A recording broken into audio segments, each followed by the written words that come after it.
enough, and we can probably actually get started now. Yep. Yeah, let's get started now and knock this out. Yep. All right, so recap of last time. Y'all did a big stompy mech battle. Completely trounced your opposition, and in doing so captured a lot of enemy combatants and salvage. The total number that you got, you captured 12 personnel, 11 vehicle crew members, and 1 Mech Warrior. You salvaged 2 mechs, both Locusts, 2 variants of the Locusts. Very badly damaged, but repairable. And then you salvaged 7 vehicles. 1, 2, 3, 4, 5, 6, 7, 8. You salvaged 8 vehicles. One of them is unrecoverable, unrepairable. The rest of them are in various states of damage. And we'll say, for sort of brevity, in the aftermath of the battle, you gathered all of the prisoners in the main compound. Crews are out dragging the vehicles into the sort of center of the town so that you can inspect your haul. How does everyone want to start? Do you want to be mounted in your mechs? Do you want to be on foot in sort of the main complex? I want them to see me come and get out of the mech and then go walk up to the prisoners. Okay, so yeah, let's say that the prisoners have all been huddled or gathered in front of the building that was serving as the command center. The infantry platoon has got them all lined up and handcuffed, and they're searching them for stuff like hidden weapons, identification, things like that. So you walk up in your Griffin, which the Griffin was undamaged. No, the Griffin took a little bit of damage. Relatively. It's basically undamaged. So you walk up in this nearly, pristine Griffin, and you may dismount in the way which you choose. Okay, I'll go through the hatch, climb down the ladder.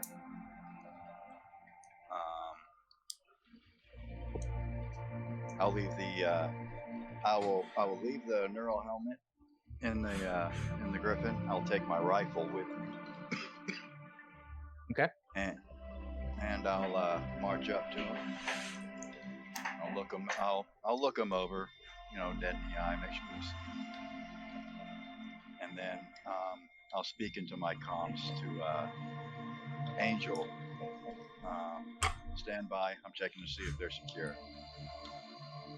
See if it's safe for you to come out. I look to the platoon leader that's searching them, and wait for his signal and have him give me a signal to when they're secured. All right. So yeah, Sergeant McKenzie, when he sees you walk up, he flags you down, and says to you, my men are finishing securing them. So far, we haven't found anything useful or dangerous on them. A few small arms, knives, things like that. We've confiscated all of those. We're cuffing the prisoners. Do you have anything that you want us to do with them? I mean, we're treating these as your prisoners for the time being. Yes. Treat any. How are your men? Are any of your men injured? No, actually, you guys did a bang up job. One of the tanks got slightly damaged, nothing that the mechanic can't fix relatively quickly, and we're unharmed. Your company or your lance did well. All right, that's good. The center tower that was was a Savannah Master went through that thing. Yes. Yep, it's still decorating our lobby. Outstanding. I expect it to be washed. I want it waxed. And probably all of you should sign your name onto it, as that is probably your lottery that you won. That thing could have probably been home with it. Yeah, you're right. You're right, indeed. We'll, Either way, as long as everybody's okay, I'm happy. Make sure they have, collect some, a medic, and for them to take care of their any needs that may arise, medical-wise, and bring up some water so they can hydrate. And also collect, I want names, ranks, separate male and female, and also separate officer and enlisted. Roger. he salutes. Yes, ma'am. One thing though, I mean, they're pirates. I don't know what kind of ranks they'll have. Do you want me to maybe separate them by their Authority. job? You know, drivers versus gunners versus the Mech Warrior. Yeah, keep the Mech Warrior separate entirely. Okay. That's normally a noble birth theoretically, but and I'll speak with them. We will speak with them first. But yeah, at least do it male and female, and as we get, we'll go further. Yes, ma'am. And with that, he turns around and starts issuing orders to his men. They start, asking the prisoners those basic questions. What are your name? Do you have a rank? And those sorts of things. It'll take him a little bit to get all this taken care of. The medic is going to check them all out to make sure nobody is, severely injured. If you want to, you can make either a perception check or a med tech check just to see, take stock of their wounds at a glance. All right. I think I have a higher perception. Probably. I don't think you have any med tech, but that's... I have, well, they're the same. But the perception is only intelligence, and med tech is, it's reflexes. And it's all the same, so I guess it really doesn't matter. Yeah. All right.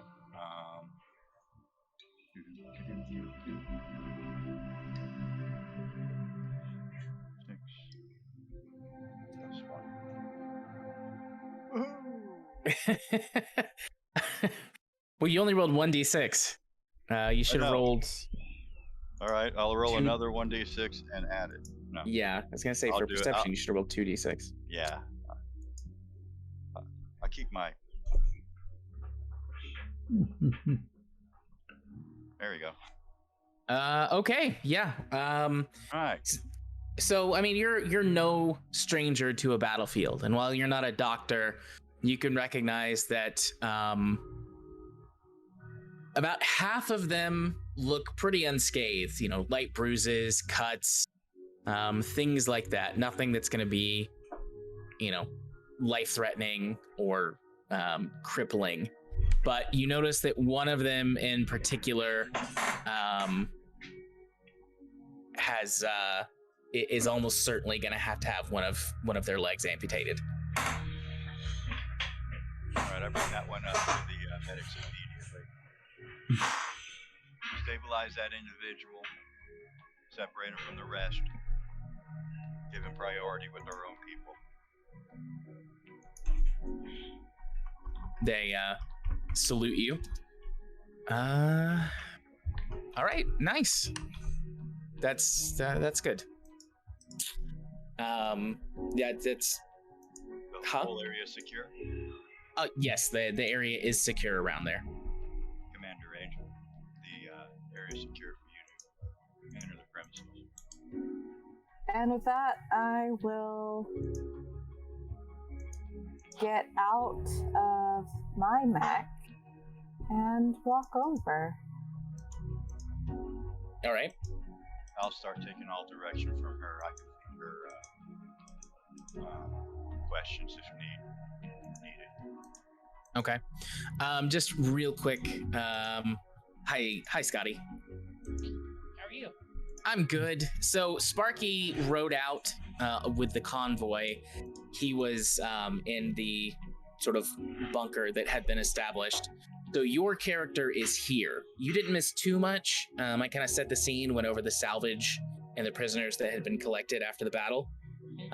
So if Sparky wants to appear for part of this conversation, he can. Or if you just want to kind of sit back until I call on you, you can do that as well. But Sparky is here, present, doing whatever you want him to be doing for the time being. Currently writing down all of the numbers. Right, taking stock of all of the vehicles and equipment you salvaged. Yes. It got Worm on the phone. It's like, hey, yo, Worm. I need Worm, and also Worm, you can chime in on the comms. I do have a specific scene set aside for you, so don't worry about that. Gotcha. But if you do want to pipe in, like, we have established that you have communication with them, so. Yeah.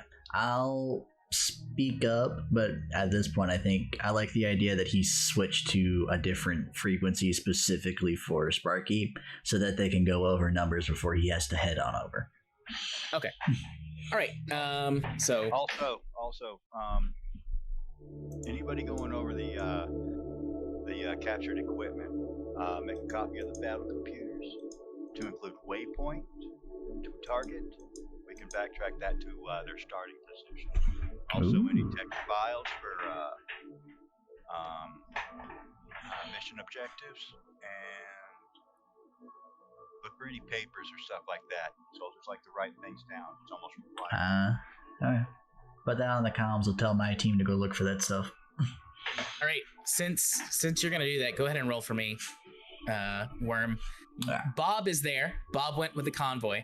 You're gonna direct Bob to do these things. Let's see how good of a job he can do. Roll 2d6 plus 2.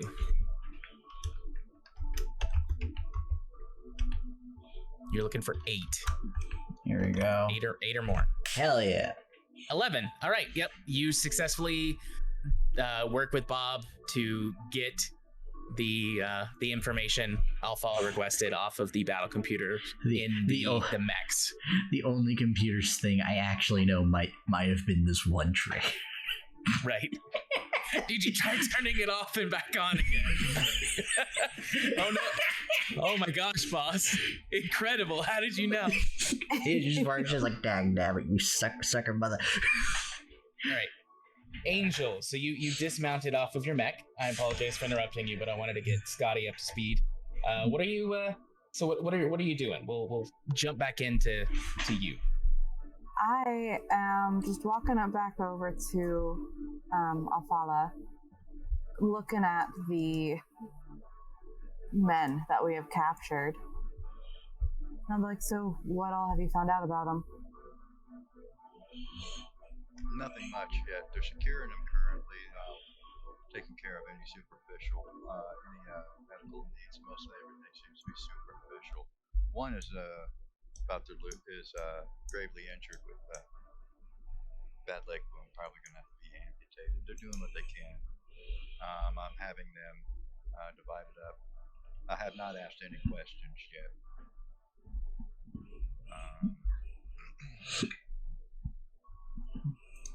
Figured we'd leave that up to you guys. First thing I think we should ask them though is, are we in any danger? Is there going to be a counterattack?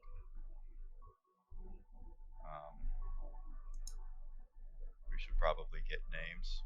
Anybody that is there anybody that they would like us to notify that they have been captured? If they would like paper and pencil to write a letter to the next of kin, stuff like that. But let's get things first things first.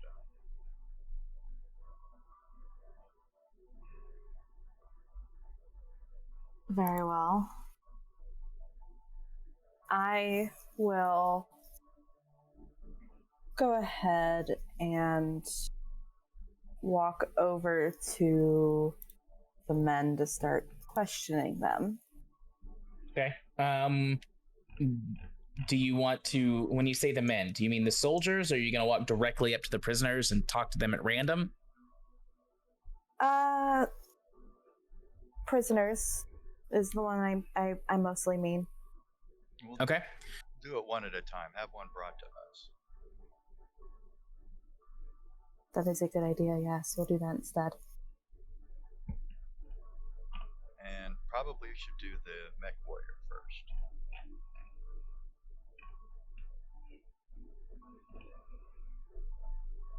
Whoever was leading the charge is who I want to talk to, and if that's the Mech Warrior, then yeah, that's who I want to talk to. Well, that guy got away. Well, so you Good. have one of the 2 Mech Warriors. There were 2 Mech Warriors, and then the rest were vehicle crew. Typically, in the BattleTech universe,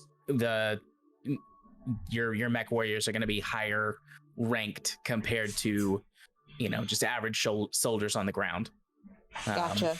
Not always the case, but oftentimes, mechs serve as command units for, squads or, your various military structures are often headed by command mechs and their associate Mech Warriors. So more resources are placed in their education, and so their value in combat is higher, hence their command structure.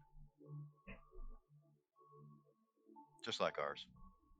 Gotcha. Okay, yeah, we'll talk to the Mech Warrior that we got. all right. So a couple of the soldiers, the ones that were on your side, obviously, bring up a lady. They hand you a small slip of paper that has some things written on it.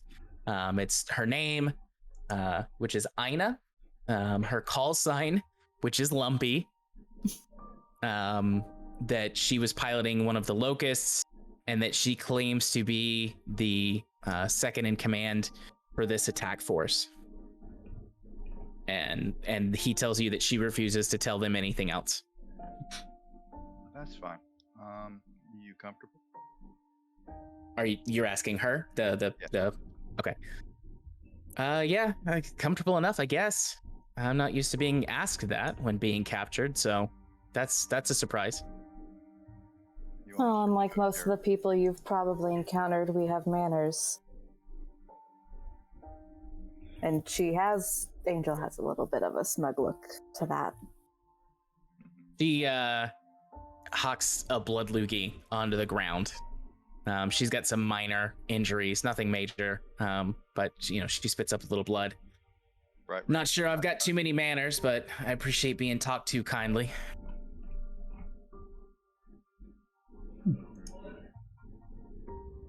You'll answer some of our questions in turn. Sure, I'll answer any questions that you ask me. You just might not like the answers. All right.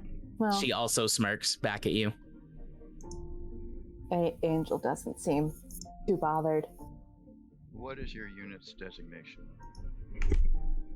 We're outlaws, man. We don't have much of a designation. That's too bad. Well, how about this? Why are you attacking this little town? It's what the boss pays me to do. Attack the town, terrorize the civilians, occasionally take something if we want it. Why does he want you to attack the town? I don't know. Have to ask the boss. Well, where is he? Well, he's probably back at base, chilling out. Gonna find out real soon that we got smoked, and then there's probably gonna be hell to pay for somebody. Will it be you? Well, I'm not there, so no. Maybe my commander, or maybe you guys. Maybe he mounts up and rides out here and kicks your ass. I would love to see him come down here and try. That certainly sounds entertaining. Well, you got some spunk. He wasn't kidding. Who? Your boss? Yeah. When he saw you guys land, said, "You watch those mercenaries. Don't underestimate them. They got some spunk." He used that word exactly. Oh, he knows Boss who is we kind are? of weird like that. He knows who we are? I reckon. I don't know. Well, I don't Just get from the way you paid enough sounded. to know. No, just from the way what you said, it made it sound like you knew who we were. Well, you're mercenaries. You kicked our ass, so I guess I know who you are now, right? I guess so. Yeah, I guess it is plainly evident. By the way, my name is Alfala. Just call me Alfala. Well, since that's your name, that makes sense, I'll follow. This is Commander Angel. Thank you so much for talking with us. Commander. Water? She does like a little like mocking curtsy. You do it better than I do. Angel, this whole time, has been keep standing very straight, stiff, typical, like, soldier, military, protocol kind of look. Very serious, even if her expression or the things she says seem a little more sassy or smug. Is there anybody you wish for us to contact? Let them know you're okay. Family, friends. I mean, them a note directly, but I'm sure you probably want someone else to know. I mean, I don't. The way you talk is funny. I'm not sure if you know what the word outlaw means at this point. I mean, you got part of my family here, and she waves, like gestures over towards her, companions. And, the rest of them are out there. Most people don't like me none too much, so I'm sure my parents are back home somewhere, wherever that is now. Or dead. I don't care. Well, yeah, we are in a pickle. You see, because you are an outlaw, I cannot offer parole or even have offer return. You have to be charged with a crime. You understand this?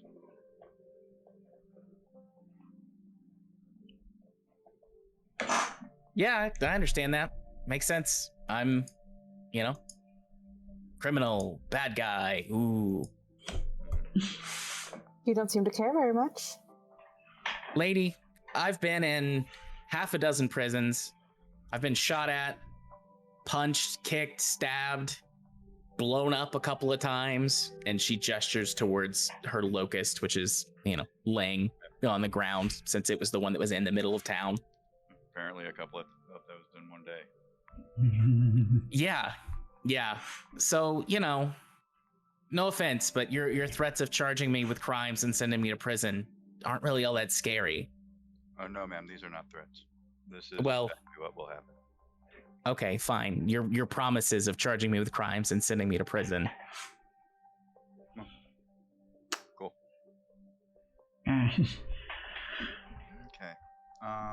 Okay. Sorry, what were you gonna say? Does she want water?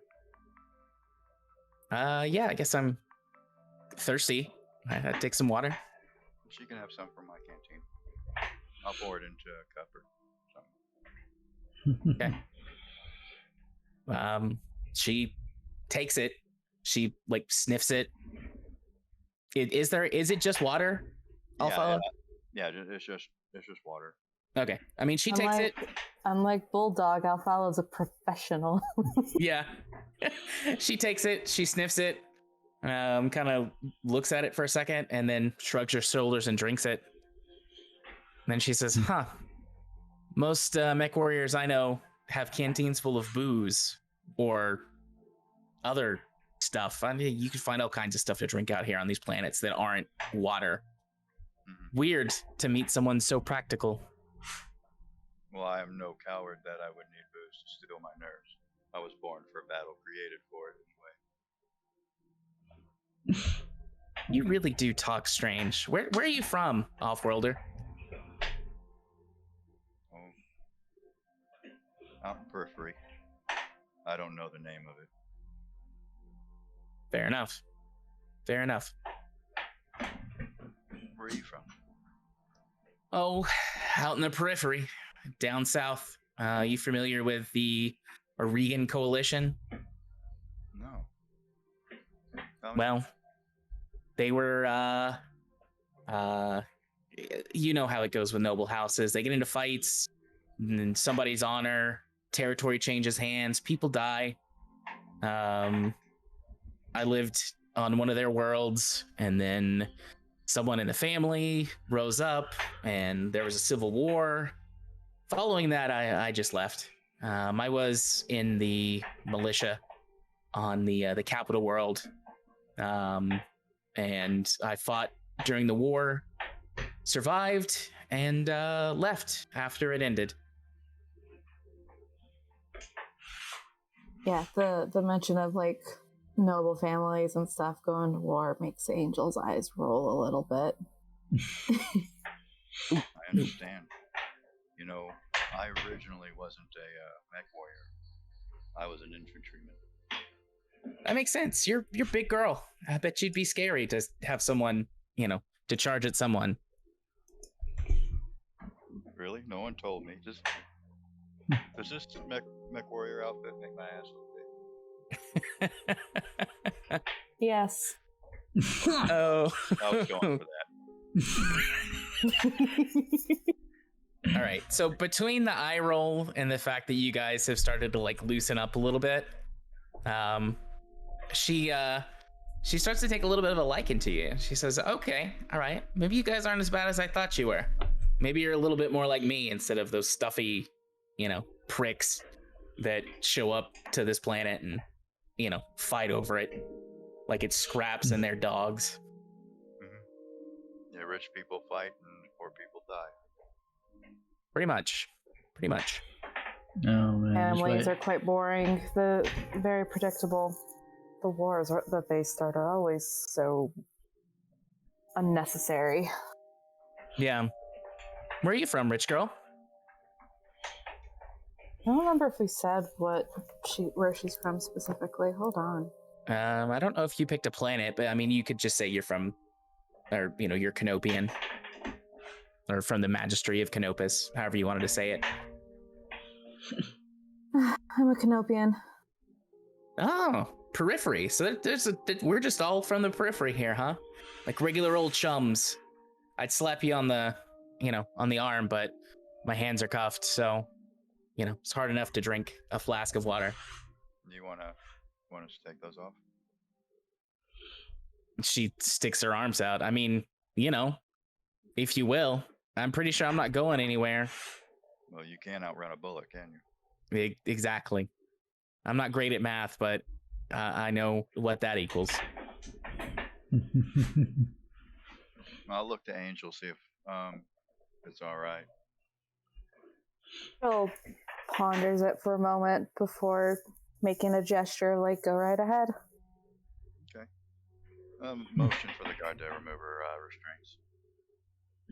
He hesitates for a moment, but then he complies. And yeah, he takes her cuffs off, and she shoots him a nasty look, rubs her wrists for a second, and then kind of relaxes in front of you guys. Roll for me. Either one of you or both of you can, and I'll take whichever one's best. Roll for me. You know what? Just roll 2d6. This is just going to be like a social check. So I know, Angel, you've got gregarious. So just roll 2d6, and then Angel, you can add gregarious to this. Okay. I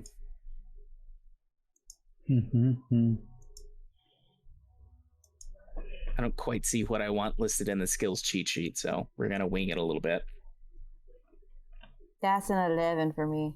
Yeah, it is. And honestly, I mean, I'll follow past this too. It was, you guys had done a lot, so to win her over, so the DC was pretty low, but there's always a chance for failure. But yeah, both of you have won her over. So she says to you, "All right, you guys seem pretty cool. I don't know a lot. I wasn't joking when I was saying they don't pay me enough to know, everything. But if you can promise me that you'll at least try to keep my boss from shooting me if he finds me, I'd be willing to, to talk a little bit. I'd rather not die, and I'd like a chance to not be dispossessed. So, in any hope that I have of getting off of this dust bowl and into the cockpit of another mech would, that's better than the alternative, I think. It's a fair question. I don't have an issue with protecting you from your boss. He's the main thing we're here for anyway. Yeah, everything goes well, you won't have an issue at all. Right. Okay. Are you guys hungry? Maybe we could head over and get some grub and coffee. God, I could use the coffee. And we could, I'll answer your questions with a little less attitude. That'd be much appreciated. Sure. And take them into the broken center buildings at the command center. Is that stable? Yeah. The building is structurally stable. They've got all of the rest of the prisoners inside, treating them under guard. As you walk past, you see the one whose leg you thought they were going to lose. And they seem to be bandaging it up instead of chopping it off. The fact that you noticed it and pointed them out for priority treatment, they were able to save their leg. Sweet. For them. Well, at least I don't have to rip it off. Right. So while you guys walk, into the command center and to where you can get, a snack and some coffee, let's zoom in on Sparky and Worm talking about what equipment you've gathered. All right, there we go. So you guys have got the roster of vehicles, like that. Your character does. We don't need to list them all off here, but your characters are aware of what these vehicles are, and what you could, what you can do with them. Most of them you are aware of would be relatively easy to repair. Only a couple of them got severely damaged. But you have other things that you could do with them since you don't have the transport capacity to lift, 8 light vehicles. All right. So you guys are going to have to decide what to do with them. Right. And I'll kind of drop you in the middle of that conversation. You've kind of gone over what you've got, and now you're discussing what to do with it. All right, so what's our total capacity then? You are at capacity. Well, not quite, but almost. You can carry your transport can carry 4 mechs and 2 aerospace fighters, in its standard configuration. You're using one of the aerospace cubicles to carry a VTOL. You can't combat drop that, but it's a storage space, right? So you managed to get it in there. And then your other aerospace bay is holding your now repaired industrial mech. So you're at capacity. So Worm's taking these vehicles would have to be a standard air load. Yep. The pallets. Yeah, so Worm goes, okay, so we basically have 2 mechs, 8 vehicles, hover bikes. Ooh, I don't think I've ever messed with a hover bike before. Alright, so let's go ahead and go over some basics. I'm not sure how your money system works over there, Sparky, so what do you think? What's our total estimate right now? Alright, Sparky, roll your... Let me pull up your character sheet here. Logistics? Yeah, roll your logistics. There we go. So 3d6 plus 5. 3d6 plus 6 actually is what you'd roll for logistics. Oh, snaps. That Man, I is... sucked. I mean, you kind of, but you only needed 12 Okay. So all right. That, So you that +6 helps a lot. Mhm. all right, let me get over here into the menu.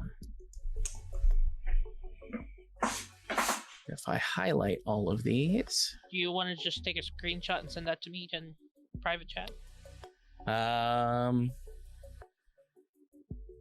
actually highlighting them all. Can I sort them by value? No, I can't do that. Shit. Maybe you Yes, I can. Yes, I can. Here we go. All right. Oh, here we go. Yes, I will get you a screenshot. Here we are. All right. So here's the vehicles. I'm gonna have to do 2 screenshots. So here's the vehicles. So copy.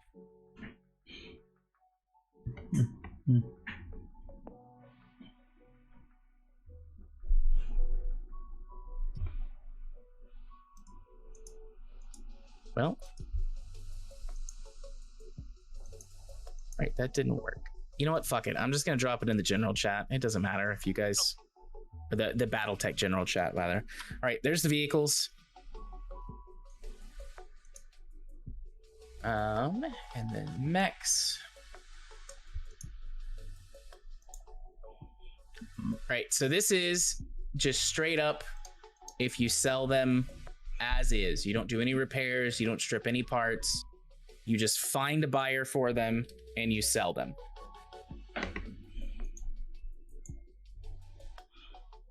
Okay.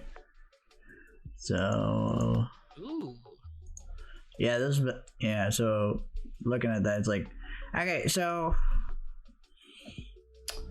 from the sounds of things and what I'm hearing from everyone else and pulling up some info from my guys, everything seems repairable. Technically, I can get a drop off with some equipment, repair the stuff, and have it be sent back to base. There is a part of me that wants to argue, though, that maybe some of these equipment is mainly due to part separations and a couple of technical things, that maybe we can modify these things for defensive purposes. Instead of them moving, they become a bit more stationary and they shoot hard. So you want to turn them into turrets? I mean, well, Technically, in the rules, you can do that. Oh, really? Straight up? Okay. Technically, I mean, you strip the engine out of it, unless you want to fire energy weapons.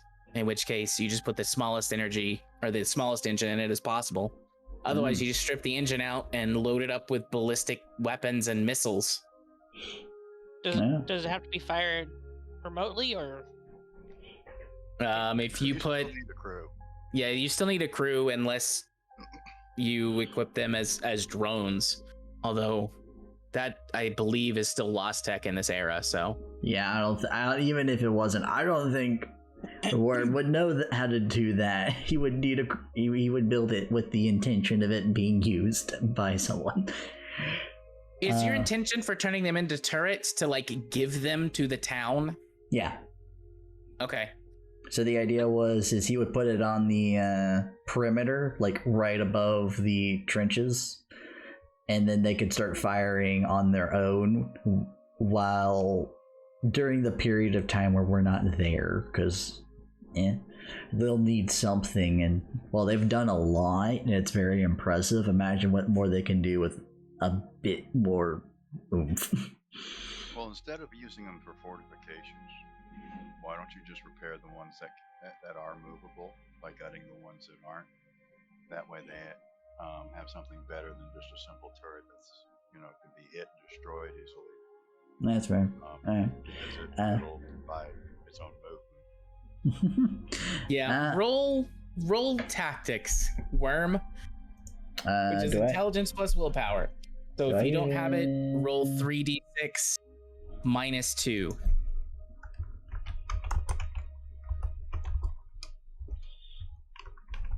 Yep, don't have it. 6. Worm, you think that the turret idea is a great idea. Oh, we'll see about that. I was like, yeah, I used this a couple of times back on the moon. It helps out a lot when you're just wanting to stay put and take a rest. which, to be honest, these people need. Question: how much room do we have in the place to repair all this? I don't think we have enough room, Worm.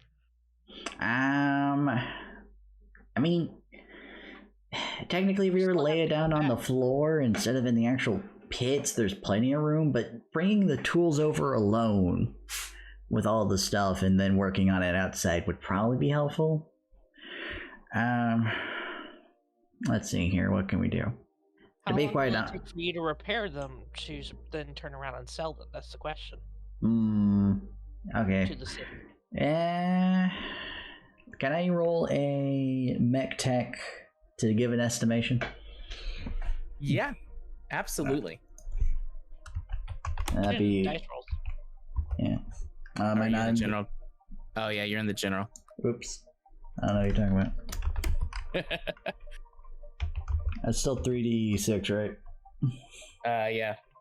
Alright. So 3d6 and your modifiers. Well.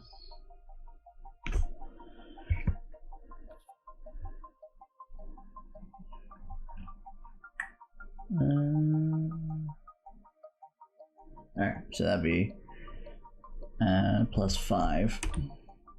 Oh, snaps. All right. So you have been able to direct both Bob and Sparky to give you a pretty detailed inventory of the damages, and you estimate that if you had to do it alone, it would take you the better part of a week to repair all of these vehicles. If you got them either back to the ship or brought a crew with you, couple of days you could have it all done. All right. It's like if I had to do it by myself, like I get transported over there within the day, I can probably work there for a week, get it up and running. We can turn a profit. On the other hand, if I brought a team over a couple of days, tell you what, I think this might be our best set because we still need to make a payout. I say we sell everything but like 3 of the vehicles, 2 of which I think might be worth giving to the town for their own defensive purposes and their units. That was the plan. Or turret things. And the last one, I would love to have in workshop and study if we can figure out a way to get that down here. Mech wise, that being a bit more valuable, I do want to argue we have 0 spares.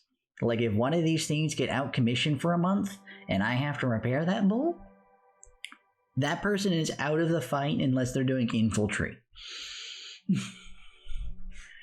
So I would say it's worth selling one and keeping the other. That's what I was originally thinking was if we get it repaired for the city, we can offer a discount for having our hospitality. Maybe like a 15% discount off of it, of a fully repaired one.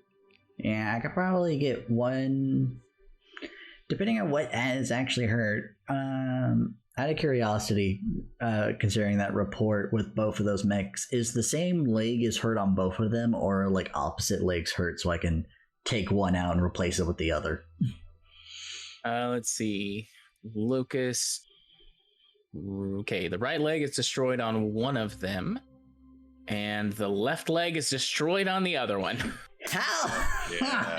Yes. And so, I mean, they're both the same base model. The differences basically come down to the weapon loadout and the armor that are on them. So you could take your 2 busted locusts and make a not busted locust. Hell yeah. And then parts. And use the other one for spare parts. Strip the armor and stuff like that. Yeah. As for the vehicles, I think it's best we give them 2, sell the rest, and keep one for transport. Because I feel like that thing could be used even near the ship to help transfer things out and in. Which one are you talking about wanting to keep? One of the Savannah Masters? Yeah, one of the hovercrafts. The J Edger and the Savannah Master are both hovercraft. The Savannah Master was the super duper fast one, the little one. Oh. And then the J Edger was the one that was like a light hover tank. Because part of me that wants to get the little one so that Worm here has like a speed in and out just in case something happens, and everyone's like, Worm, get the fudge out of here. It's like, on it. Yep. And I mean, using the cargo rules for transport, you have enough cargo space to take either of them. You have 30. Hang on, let me get over here. All right, so you have 34 tons of cargo capacity left on your ship.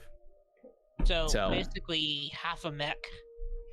Well, you could like you have to do what's called mothballing it. So basically you scrunch the mech up as small as it can go and maybe remove some non-critical components like to make it fit, but you can transport a mech as cargo, and then its weight, its tonnage is what you're transporting.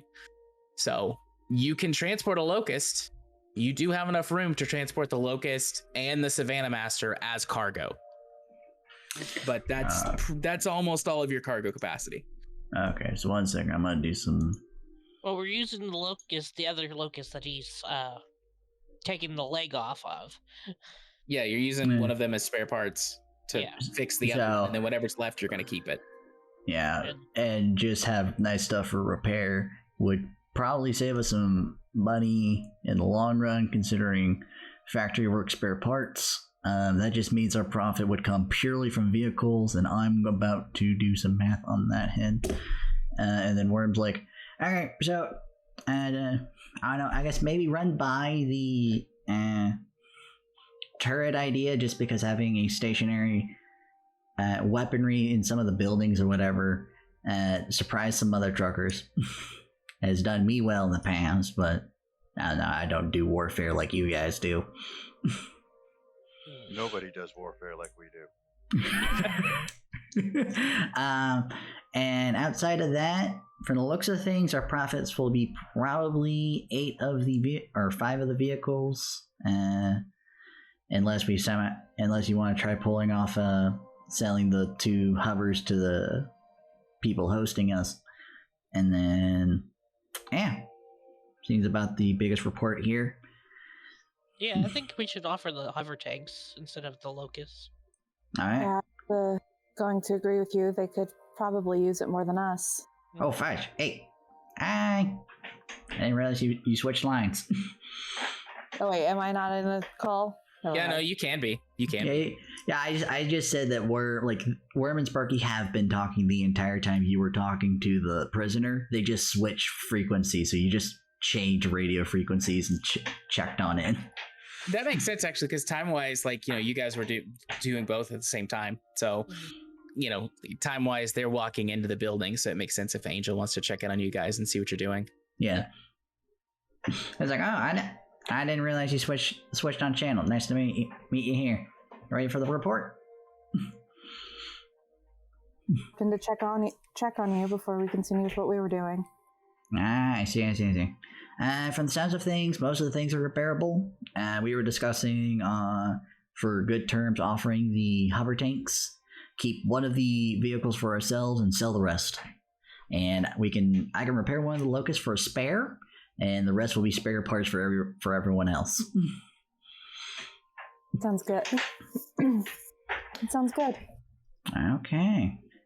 Right, so I'm adding this to my notes because I'll have to go into Mech HQ later and do all this, but so you're going to keep both of the Locusts and use them to repair, use 2 of them to make one that works. Yeah. You're going to sell all of the tanks except for one, which is the Savannah Master. Yeah. Savannah Master. Okay. And then I think because I've gained a decent amount of EXP, I think I'm going to spend that on some vehicle driving so that Worm, that could be quote unquote Worm's vehicle until he gets a better gunnery and will be allowed to drive a mech. Yeah. I can actually assign Worm to the Savannah Master. and like once you get the driving skill, I can assign Worm to the Savannah Master. So I mean, I have 45 EXP right now, so I can. yeah. So we'll talk about that later. If that's everything, go ahead and finish up your business. I'll allocate orders. Do you want me down there like tomorrow, or do you want me finishing up what I said I was going to do? You could finish up what you were going to do, but I would essentially make your way here soon. We'll have to ship everything, regardless. I mean, that's fair. Okay. I just wanted to check in on that, because what I'm doing here is probably several days, if not weeks, worth of waiting for an opportunity that may never come. So I was just checking on that. We'll keep you updated. Whenever we need you to come up here, I'll let you know. Gotcha. Sparky, I'm gonna go ahead and head off. I have a sixth sense that the Miss Nice Lady's gonna walk through the door. All right. Worm, so heading off. So what is Sparky gonna do? Because we are gonna switch back to Angel and Alfala and the prisoner. Whatever her name was, I've forgotten already. I'll have to go look. I just remember her call sign was Lumpy. Her call sign is Lumpy, yes. Aina, thank you. Yeah, Angel, Alfala, and Aina. Are A's gonna be the letter for this one? It was J's for vampire. I guess so. But what is Sparky gonna do? I guess I can start offering prices over the BattleNet. Okay, so actually, I mean, you have the authority to do this, and I think Sparky would like have the inclination to do this anyways. Like, you don't have to if you don't want to, but a suggestion: you could contact Darius, since you're the ship's XO. Yeah. You have the authority to do so. Yeah. Would you like to do that? I would like to do that. Okay, so that's what you'll do next. Be thinking about what you want to say to him. We're gonna jump back over to AAA. As do not tell Darius we have prisoners. So it's secured. We have some stuff. We'll get back when everything's okay. Yes. Darius is the one that has the person that was stranded, right? No, Darius is the one who's in charge of the militia. Like, he's the militia commander for like this sector on the planet. He was the guy that guy. Yeah. Corporal Carter is the one that's at the Foxtrot location, and Dan, private in the militia. I believe he's the one that's I think he was an assistant to Darius, aide de camp or something like that. Yeah. It's nice knowing someone's taking notes, because I'm not. You were taking excellent notes. You might have better notes than I do. Bet you I don't. Fair play. All right, so AAA has you walked into the HQ, up the stairs to sort of like a lounge area where people can go and rest, and the soldiers can maintain the area so no one comes and bothers you while you eat, drink, and discuss. Cool.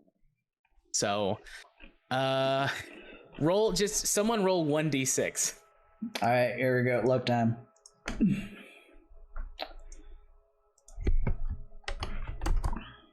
You rolled it in the wrong one. Oh, wait, no, someone else did. Oop. Oh, someone beat me to it. Use that one. All right. Yep. So you got a 5. In celebration of the victory, someone broke out some actual honest to God bacon and eggs. And so there's bacon and eggs and coffee. And one of the soldiers brings everyone a plate of bacon and eggs and a mug of coffee. I'm now just thinking to myself, if Worm was there, would he actually know what bacon is? Probably not. From how you've been playing him, probably not. Yeah, probably not. Probably not.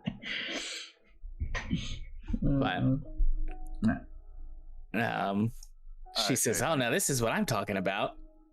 She like digs in immediately, unceremoniously, like nom nom nom, like loudly. She was very hungry, obviously. When was the last time you ate? Oh God, a proper meal? Couple of weeks ago. I mean, we've been doing these raids for a month now, and we haven't been able to go back to HQ. What have you been eating? Rations at first, and then what we could steal, and then kind of like desperate food.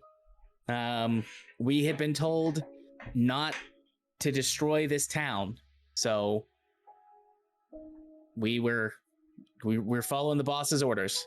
But we were getting ready to do it anyways, because you gotta eat, right? I ran out of coffee 2 weeks ago. No wonder they were rolling poor last time. You're in a separate location than your regular base? Yeah, we've been using one of the other locations, one of the first ones that we hit to operate out of. Know which one that is? The one up north. I'm not being snarky. I don't actually know what it was. They were mining something there. They were a lot smaller than this place. First strike, we wiped them out. Destroyed a bunch of their buildings. Took what we could. Got ready to attack here. Okay. What's the protocol that your friend, your boss, is going to follow to get in touch with your commander?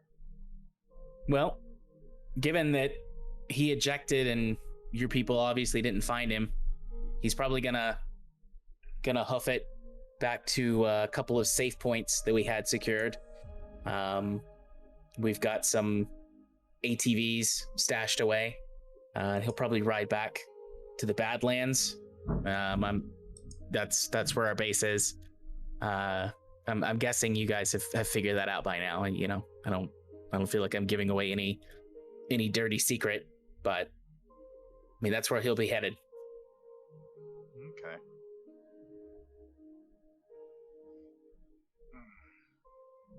Let's see here. How's your eggs? Pretty good. I tend to prefer my eggs a little runny, but I haven't had eggs in weeks, maybe months, so they're great. Yeah. Personally, I think bacon goes best when it's wrapped around the sausage, than baked inside a regular ham. But she stares at you. She stares at you, mouth agape, for a moment, and then says, "Is that how you got to be so big?" Yes, and I eat the box. Damn. Is it too late for me to start? No. Sweet. And then she just shoves eggs and bacon in her mouth.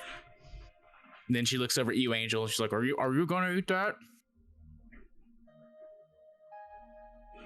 She'll let her have some of it. She takes it eagerly. After a couple of seconds of furious eating, she says, "So what were your questions again? I kind of was just ignoring them, honestly, before." It's okay. Well, let's start off. Let's start over, which is fine. We were going to have to do this anyways. Is there anybody that you truly wish for us to get in contact with? Let them know that you're okay. No, that wasn't a joke. I don't really have any family. I don't want to get into it. I don't get on well with my parents. What I told you about the war was true. Everyone that I've ever thought of, or everyone that I think of as family, is either down in your lobby or back at base. Okay. Is there anybody down in the lobby that you do not trust? Someone who will do you harm?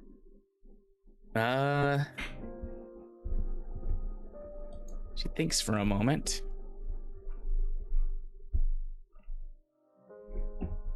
Well, I mean, some of the guys have side-eyed me before.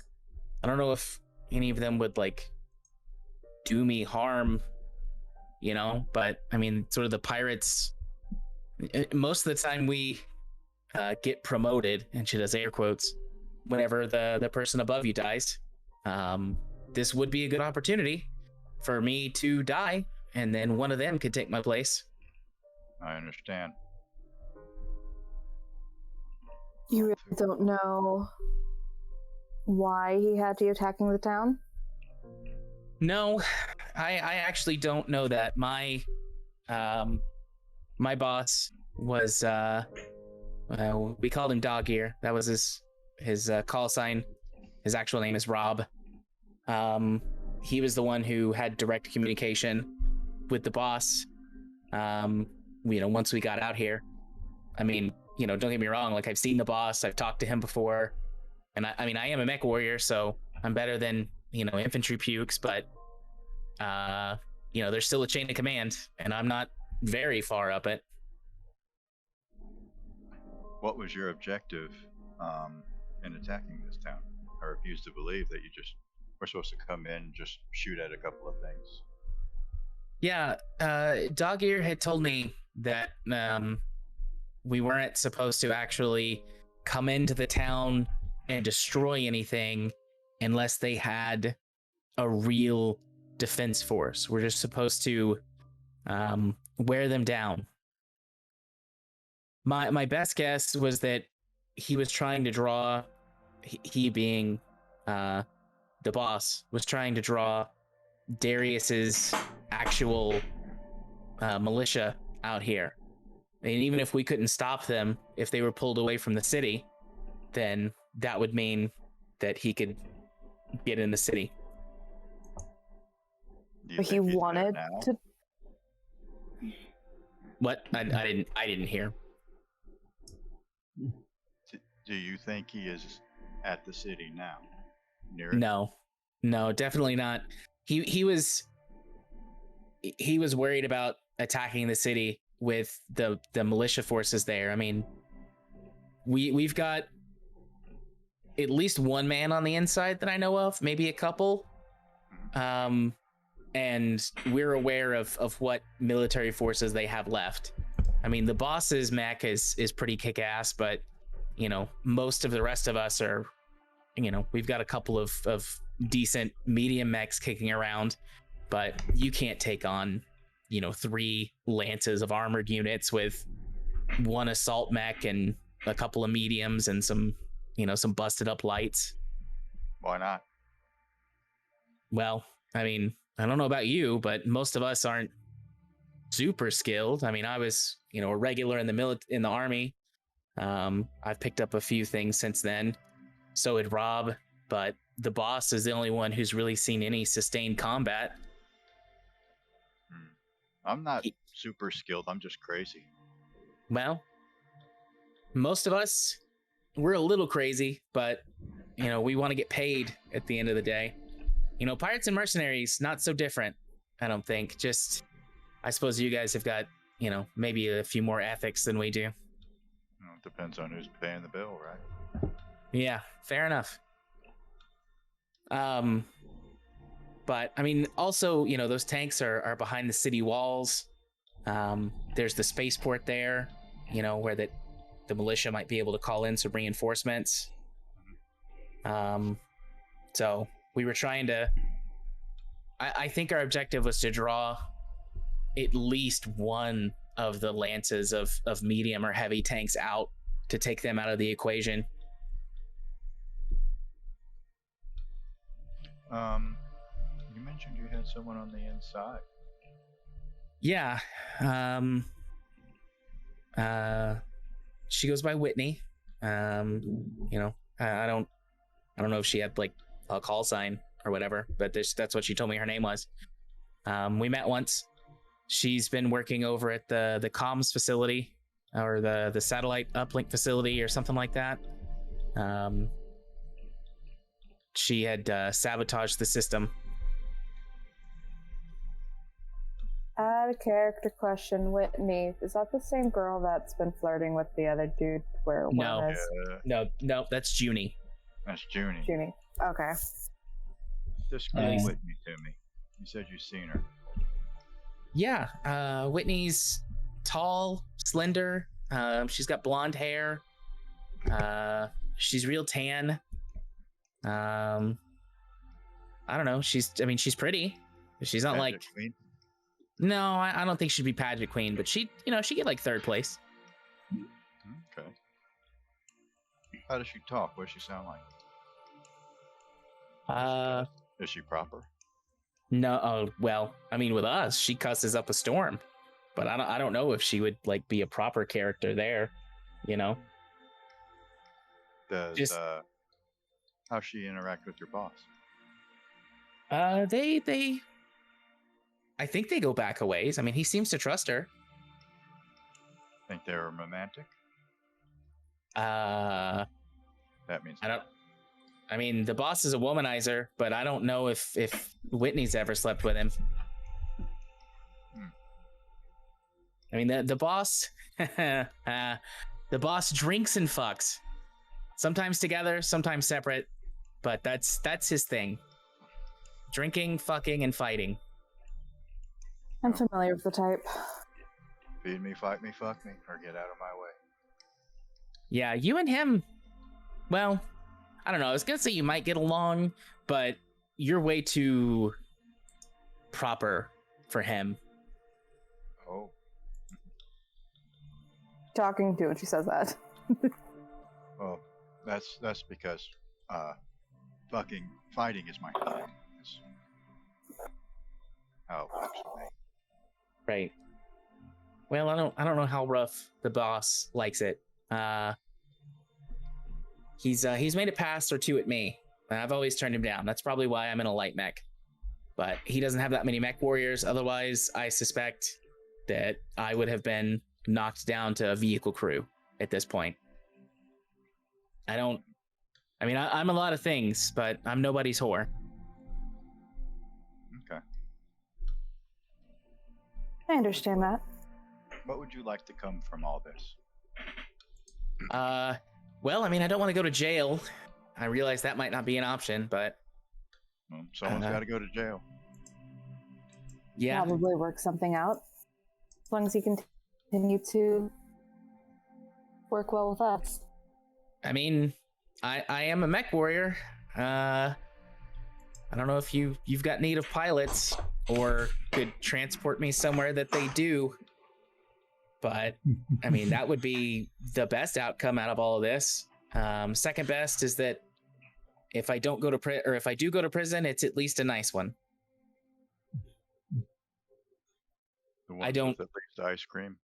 Yeah, I think the worst would be if you just like turned me loose. I don't think I'd acclimate well to civilian life. I'd probably wind up in a prison for bar fights or petty theft or something. So. I get that. Going from this sort of lifestyle to a normal one is not an easy transition. Okay. They're quite different. I need the comms. I need the commo sergeant for this facility. Okay. One second though. Angel, roll perception for me. Okay. That's 2d6 with whatever your modifiers are. This is gonna be tough, but you might get it.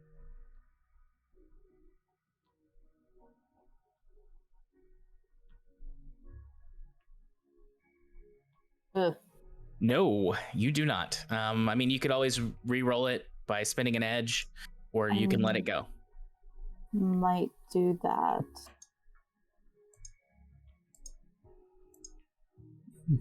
Yeah. Wait, how do you get edge back again? You rest, so at the end of the week, you will recover edge that you have spent. Cool, because I've apparently already spent like 3/4 of it.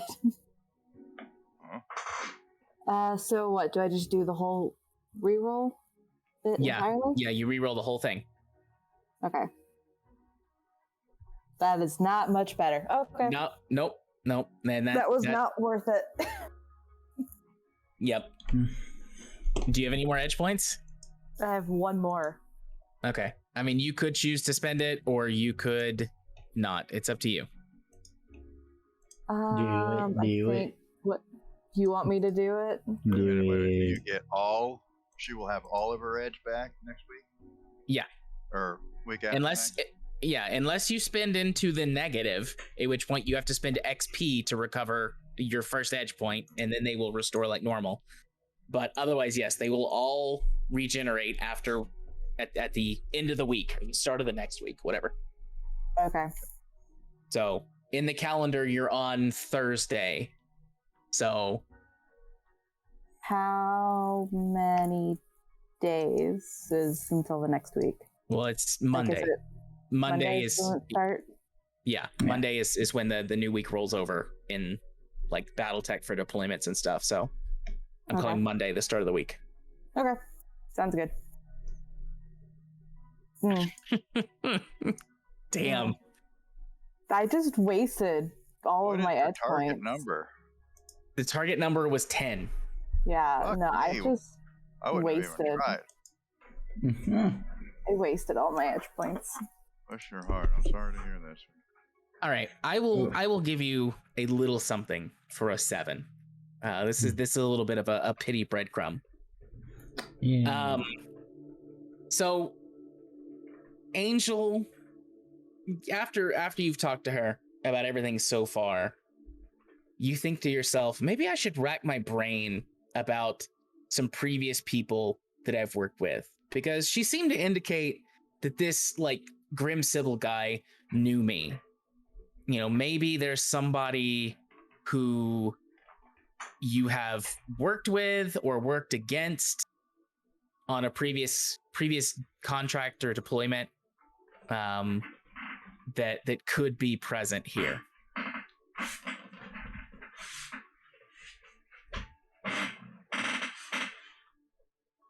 Okay. That's what I'll give you as a pity for you spending 3 edge points. Yeah. 2 edge points, whatever. It was 2. It was only 2. 2 of my 4. All right, carry on. So you said that he knew who we were. Who does he talk to about a lot of this stuff? Good question. I mean, he's got sort of his crew that make up his lance, you know? Those guys would probably be the ones that he talked to. I'm stalling as I pull up the list for his actual command lance. What you know the name of their lance of the group organization? Yeah, well, so I've got the I pulled it up. Cool. So she says, yeah, I mean, there's him. There's Bucks. He's the second in command. Then there's Patrick. He drives a light mech in his command lance. And then there's Mark. Mark pilots a medium. So does Bucks. Bucks and Mark pilot mediums.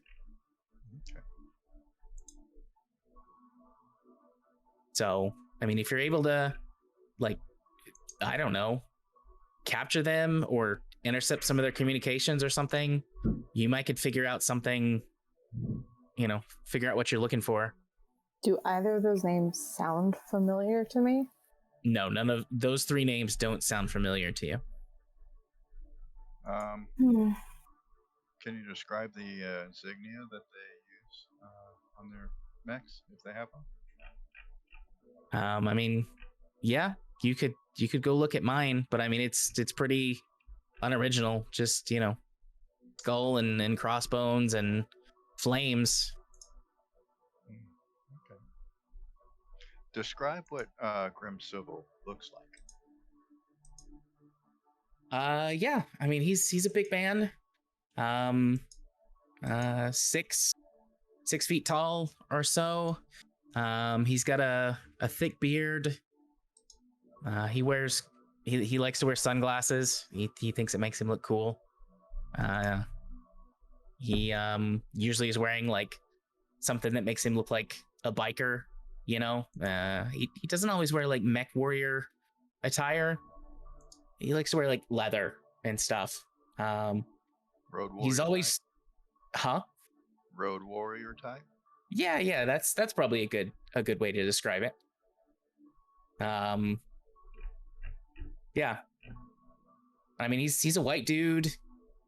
I've never really thought about it. I mean, I see him, but like I said, we don't really interact all that much. He doesn't like me since I won't, fuck him. Another out of character question. How long has Angel been in charge of this new group? 6-ish weeks. Oh, yeah, so not okay. Have you had anybody? Oh, continue. Yep. Oh no, go ahead. You go ahead. Nope, you first. Have you had anybody join your group within the last couple months? Yeah, a few people. Vehicle crews. We got one new Mech Warrior. I've barely talked to her though. There's us, right? We're like these, scout recon guys. Then we've got sort of what you might think of as like a medium force, the kind of a multi-role force. And then you've got the boss's Lance and some supporting units. And he drives a medium, or sorry, she drives a medium mech. It's a Centurion. Know what kind?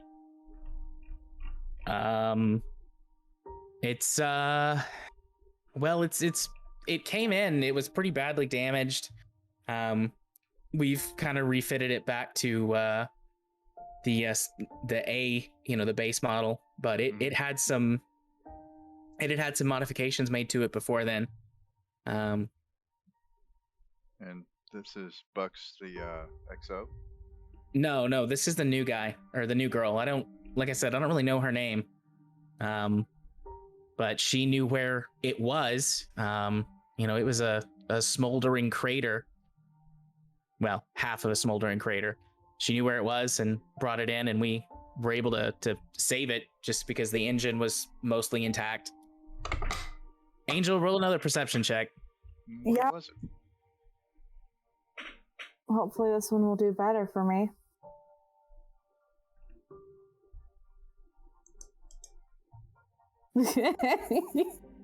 That's okay. This one was actually really easy. Angel, you know that's your mech. You remember how in that game we played, you had a Centurion? Mm-hmm. That's your mech that they brought in after you left. Oh, and this girl knew where to find it, huh? Yes, she did. Can you describe this female? So if I remember correctly from that thing out of character, I believe we had Bulldog, we had 2 chicks, and then 2 dudes. So, considering one of them died. Yeah. I think upon hearing this and that clicking, Angel just kind of goes, oh, you've got to be kidding me. Beef time. She sent you to my mech? What, that thing was yours? Yeah. I had a Centurion. It was like... I mean, it was wrecked. How did you walk away from that? Miss Angel, the commander, is powered with dragon wishes and unicorn tears. Right. I mean, that thing was... Well, I don't know. I mean, I've seen people walk away from, core explosions, so I got out before it got too bad. Just barely, though. Yeah.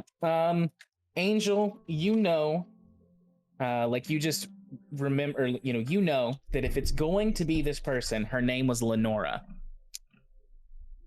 I'm not gonna make you roll for that one. Like, Okay. You would know that if it's who you think it is, her name is Lenora. Okay. Do you know her name by chance? No. Sorry. Like I said, I mean, they brought her in. She said that her call sign was a ticker. That's an Angel. That's different from what Lenora's call sign was. Her call sign was cat face. I mean, she could have always changed it. Right, So. but like Angel knows that ticker was not what she went by, but you're right, she could have changed it. And you know how Mech Warriors are. Once we get to know each other, we usually just use each other's call sign.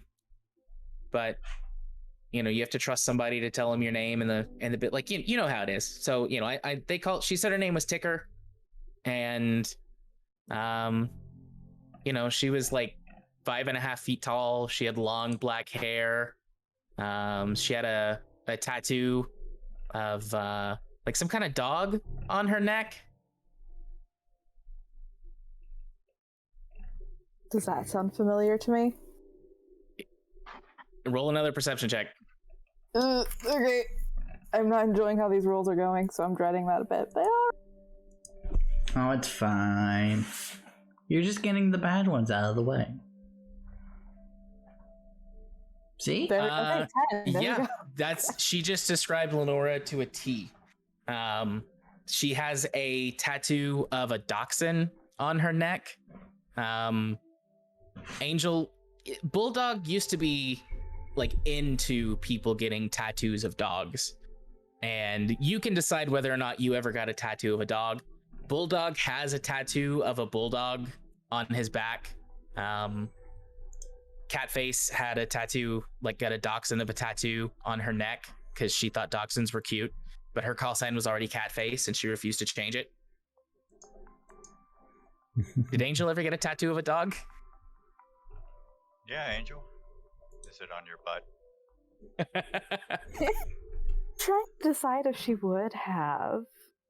Do people get it just to fit in or to get on his good side? Yeah, it was, you go drinking with him.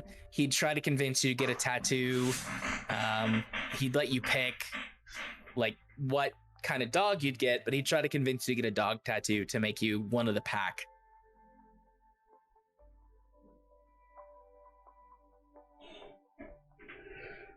She give in to that peer pressure. That's the question. For arguments on both sides, your character so far is a very dignified person, even in his company. But it's also like this could have been in the beginning of your career where you might have let yourself just to make it easier.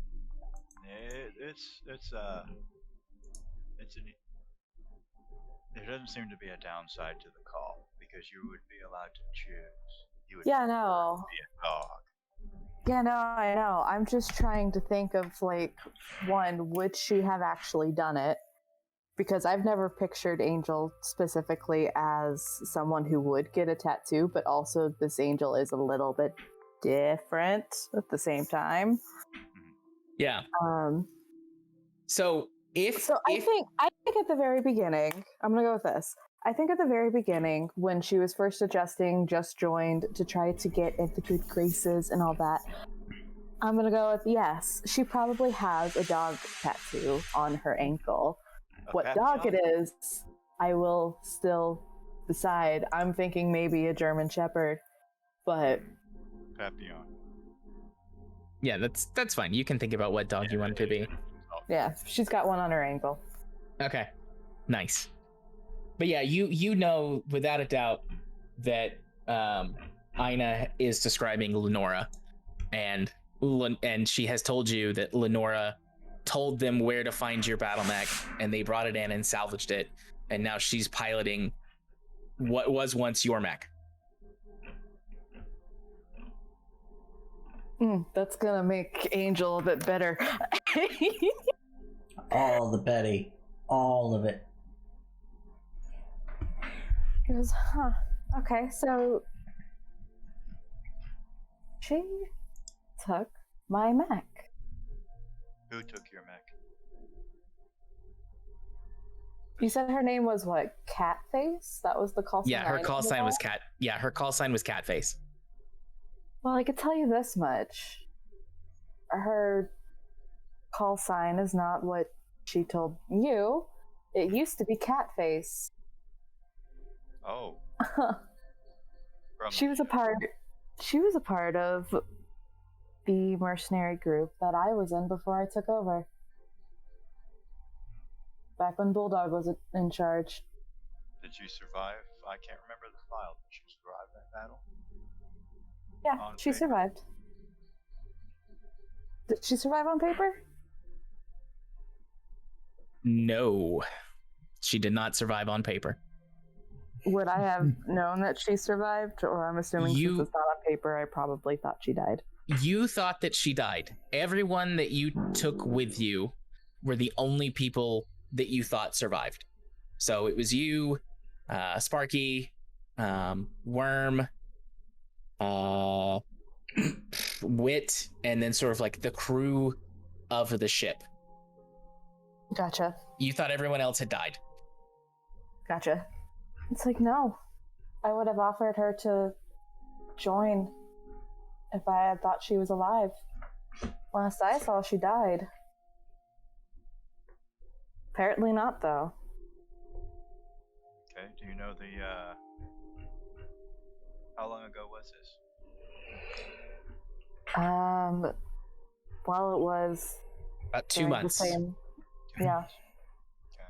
2 months. Sounds about right. That's around the time Bulldog also had died, and not too long after I took over. Okay. Miss Ina, Lenora, and Grim Sybil, they look real close, like they've known each other for a while. I mean, he was friendly to her, but she also was attractive. So I just wrote it off as him trying to, see if she'd have sex with him. Okay. He might have. Did you seem to be close to any of the other three? Bucks, Patrick, Mark. Let's see, I'm gonna roll for this. 8. I mean, they seemed to be friendly, but it was like almost like that.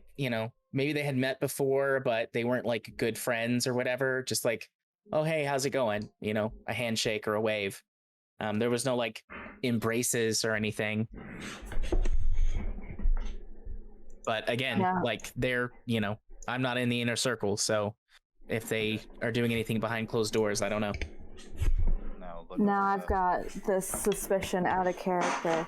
I've got this suspicion. It's like, she the one that killed him. Yeah, I'm just to be clear. Sabotage. Just to be clear, you're saying the one who killed Bulldog? Yeah, or Okay. at least set it up. Gotcha. Did she set us up? Where did you meet Grim Sybil? I mean, the first time I met him was on Planet. I mean, I'd had communication with him for, I don't know, 5 or 6 months. He said he was coming to take over, and the previous commander, or previous boss just kind of laughed, like, yeah, whatever. And then Grim Sybil showed up and apparently kicked his ass. I missed that.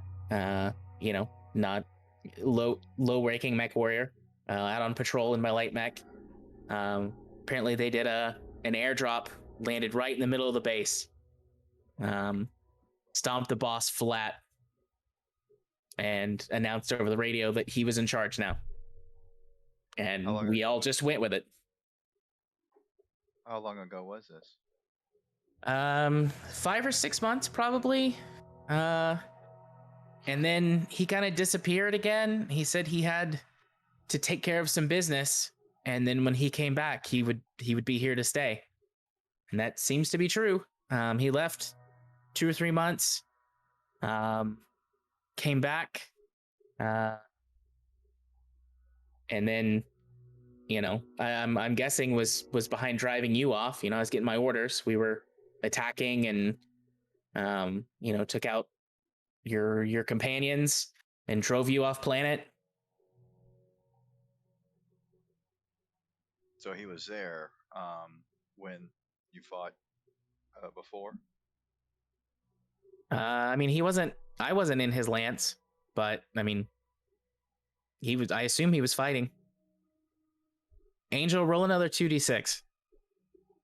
Just a flat 2d6. Oh, sorry, roll perception. My bad. I have 1 level in perception. 9. You do not. So you guys have shared information, and you know this mech that Grim Sybil is supposedly piloting, the highly customized stalker. You don't recall seeing that at the battle. And if there was ever going to be a time for an assault mech to attack, it would be when they bum rushed your dropship to try to push you off world. And you don't recall a stalker being there.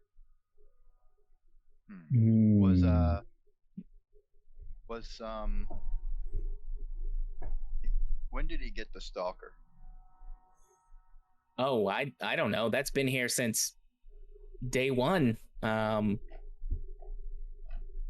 When he dropped, the stalker was there. He left it on planet with his, you know, the guys that he pulled into his inner circle. And then when he came back, he started driving it again. Okay. I mean, it seems crazy to me to leave, you know, so much hardware lying around, but he came back, so maybe it wasn't that crazy. This mole, Whitney, did Sybil put her in, or did your previous boss? No, Grim did when he landed here the first time. Okay. I mean, he took. I don't know. I would think that there were others, but I only know of her because I saw him. I was there that day when he was handing out those orders.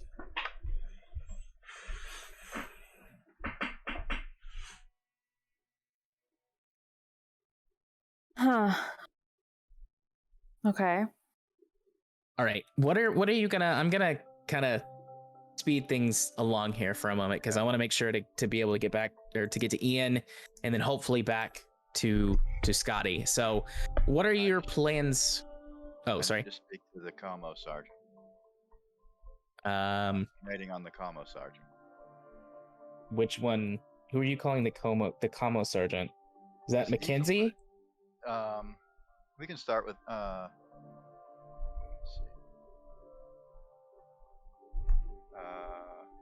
see, not Corporal Carter. Stacy, maintenance foreman at site. Oh, okay. Yeah. Okay. Well, the commo sergeant is the person who's the NCO in charge of communications. Okay, Mackenzie is filling that role. Okay. Sergeant Mackenzie. Yeah.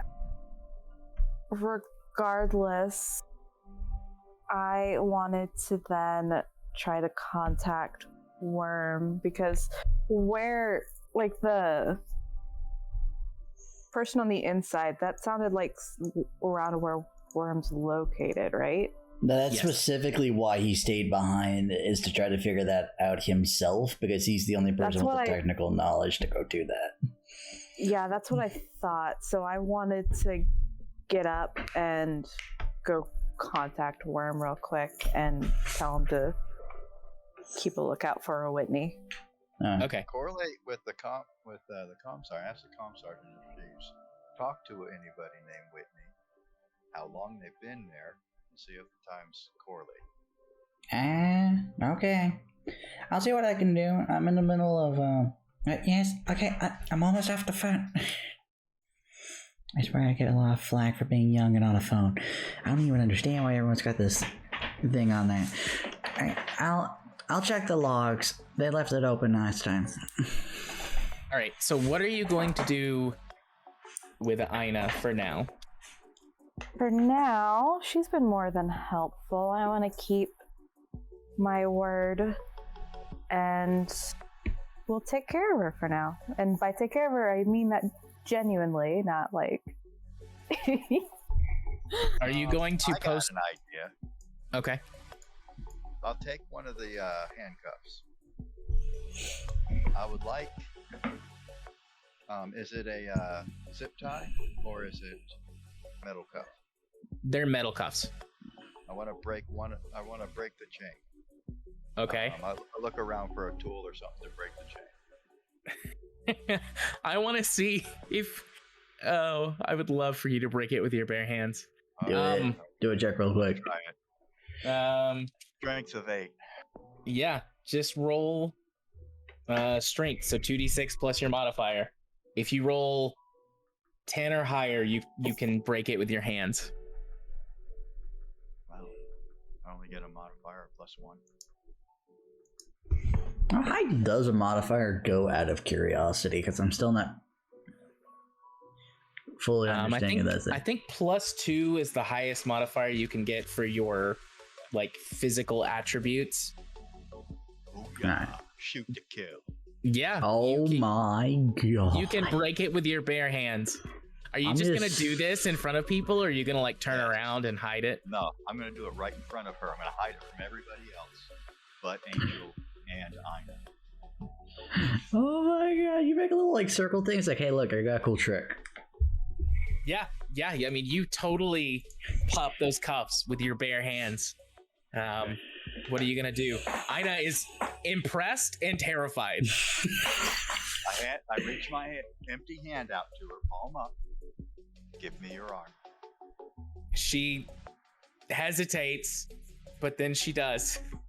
Okay. I lock the cuff around her, not cutting off any security, but it'll be on her left hand. Okay. I take you as my bondsman. You are mine.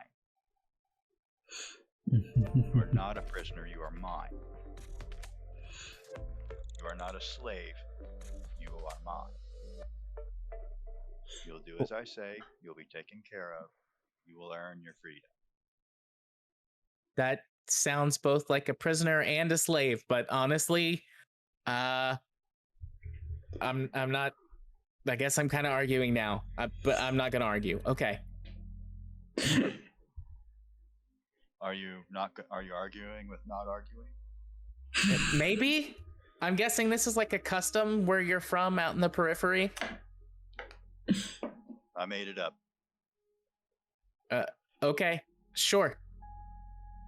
But yes, I will be your.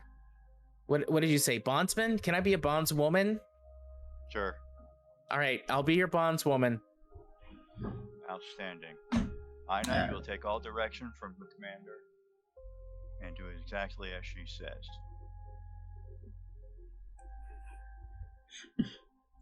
She nods that she understands. Cool. Then she looks at Angel. Angel What do I has a do? raised eyebrow. Well, wait. Also, make note that from now on, because you passed that check, I'm going to say from now on, Alfala can break standard handcuffs with her bare hands. Just remember that. I don't know if it'll ever come up again, but if it does, I'm gonna put it in skill.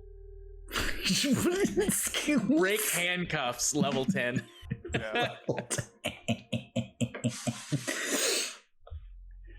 Or All right. put it underneath weapons, like near the bayonet. Oh, there It's you up to go. All right, so Angel, what are you going to tell her to do? I mean, you said you wanted to take care of her. Yeah, for now, I guess just find her a place that she can just kind of hang out for a little bit, Okay. and we'll keep her there for now. All right. Alfala, you want to talk to the comm sergeant, so you want to go find Mackenzie. Sergeant Yeah. McKenzie. All right. What do you need to talk to him about? Sergeant McKenzie, do you know a individual at main HQ named Whitney? Hmm. Works in communications there.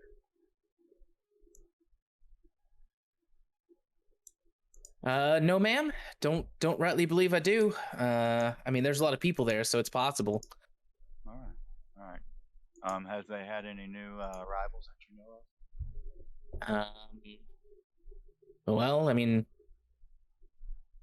people come and go. Most of the techs and stuff stay for a while. The last time we got any new people that I'm aware of was 5-6 months ago.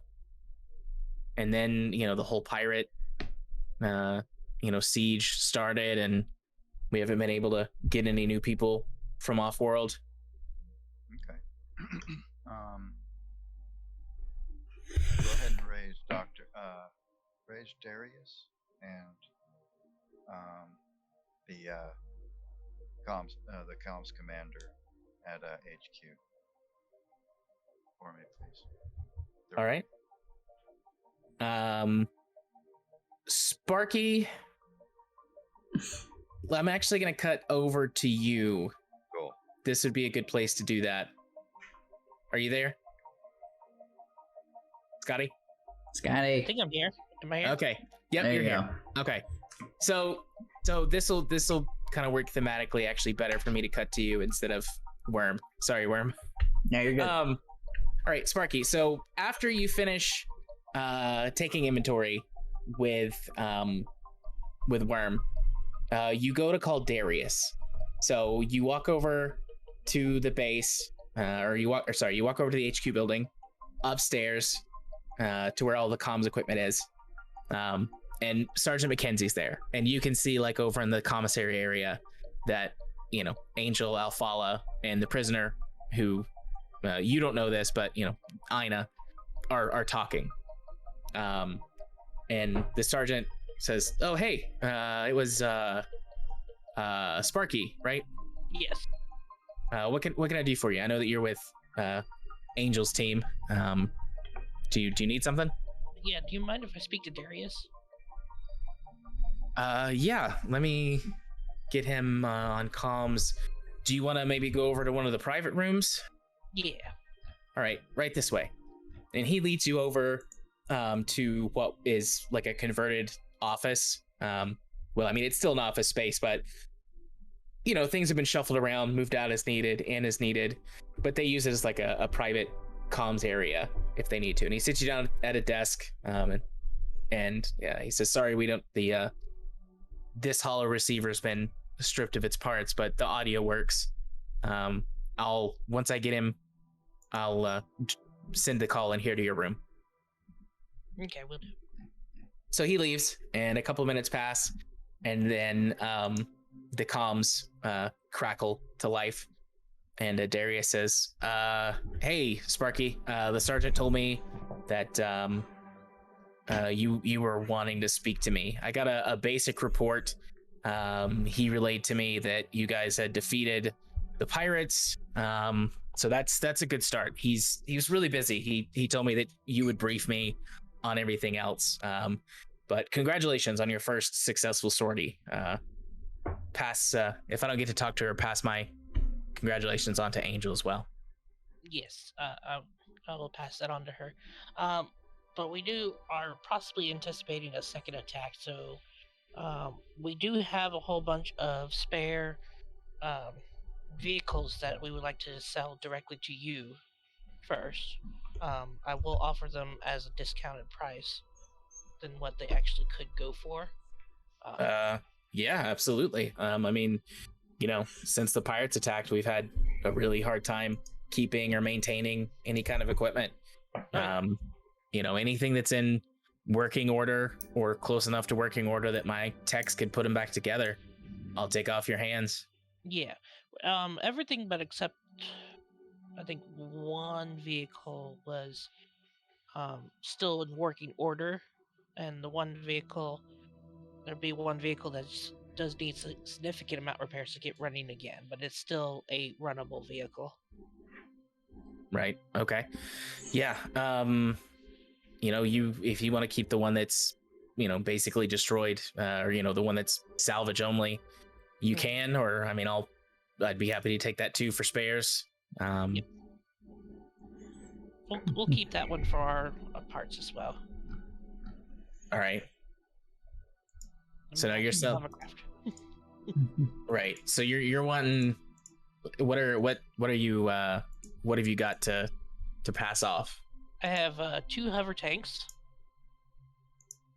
All right. 4 hover tanks. One of them is a.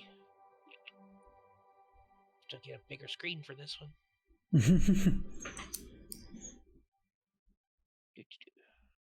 Savannah Master J. Edger. 1, 2. So I have 2 standard hover tanks with standard weapons on it, and then I have 2 hover tanks with ICE weapons on it. So, in character, like Sparky would know this, but ICE stands for internal combustion engine, because there's different versions of these tanks that have different power plants. So, like, some of them might have a fusion engine, some of them might have a fuel cell, some of them might have a combustion engine. Okay. So combustion engine. Yeah. And you have a Savannah Master hovercraft. One that's the other one of those has been damaged, so we're going to take that one. Oh, is that the one that Mackenzie was telling me it lodged itself in the building there? Yeah. That would have been a sight to see. I mean, all those guys were crapping their pants. They were. It was hilarious. Someone's got a little bit of it, I'm sure. We can sell that. Make money. Be rich. And then 2 galleon light tanks. Ooh. I happen to be kind of partial to the galleon myself. Good tracked scout vehicle. Yes. Don't get me wrong, I like hover tanks, but I prefer to have, solid tracks underneath my feet. Mm-hmm. They seem to hold up better when they get shot. Yeah. Like I said, I could probably give you about a 10-15% discount on the prices that they would have gone for, because we believe in the cause for you first. I mean, yeah, I won't look a gift horse in the mouth. You're gonna offer them to me for a discount? Absolutely. Yeah. So. And... Anything else? We'd heard reports of mechs, reports of Fortunate thing about the mechs, both of them were damaged too far that we're just using them for spare parts for our current mechs. Yeah. So. Well, that's unfortunate. Yeah. I might be willing to take that too if I had some mechs of my own, but most of those parts would be wasted. So, all right, that makes sense. Plus, I mean, it's within the purview of your contract to keep the salvage, but yeah, I would have made you an offer if they were functional. But so yeah, we do think that there might be another attack because the 2 mechs that did show up, that they were just basically subsidiary leaders, so there might be another attack with the actual leader next time. Right. Was did their commander or whatever pirates call their leader, like, were they killed or captured or did they escape? They basically they were killed. Oh, okay. Yeah. So you're thinking when they don't report in, the big boss is gonna realize that we've got some real metal on the field, and it's gonna. Didn't he escape? I mean, he did, but I just assumed that Sparky was lying because I told him Alfala told him to be evasive. I didn't mean to okay, be never mind. a flat out lie, but I was obfuscating. Alright. It's fine either. I mean, he's not going to question you because you're giving him you're selling him, but still, he's getting a bunch of vehicles that he needs. So, I mean, I have We're skills in considering forgery, We're considering the prisoner salvage. negotiation. yeah. So, it's fine. To be quite honest, this might be better for morale, him saying, we got a captain. Imagine the morale boost on their end. It does look like the attack is a distraction here to draw out. Yeah, but Scotty wasn't part of that conversation, so you wouldn't know. Yeah, Sparky doesn't know that yet. Yeah.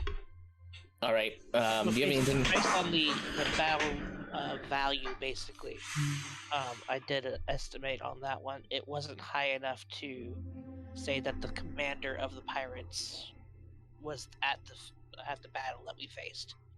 So Right. Honestly, I didn't expect him to be, but one can hope.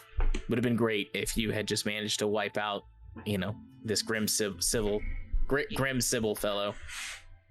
we will get him next time. So hopefully we'll figure out a plan of attack. His plan of attack before something bad actually happens. Yeah. All right. Is the site secure? Do you know if the road is secure? I can send salvage trucks up to bring back the vehicles. That way you don't have to worry about transporting them.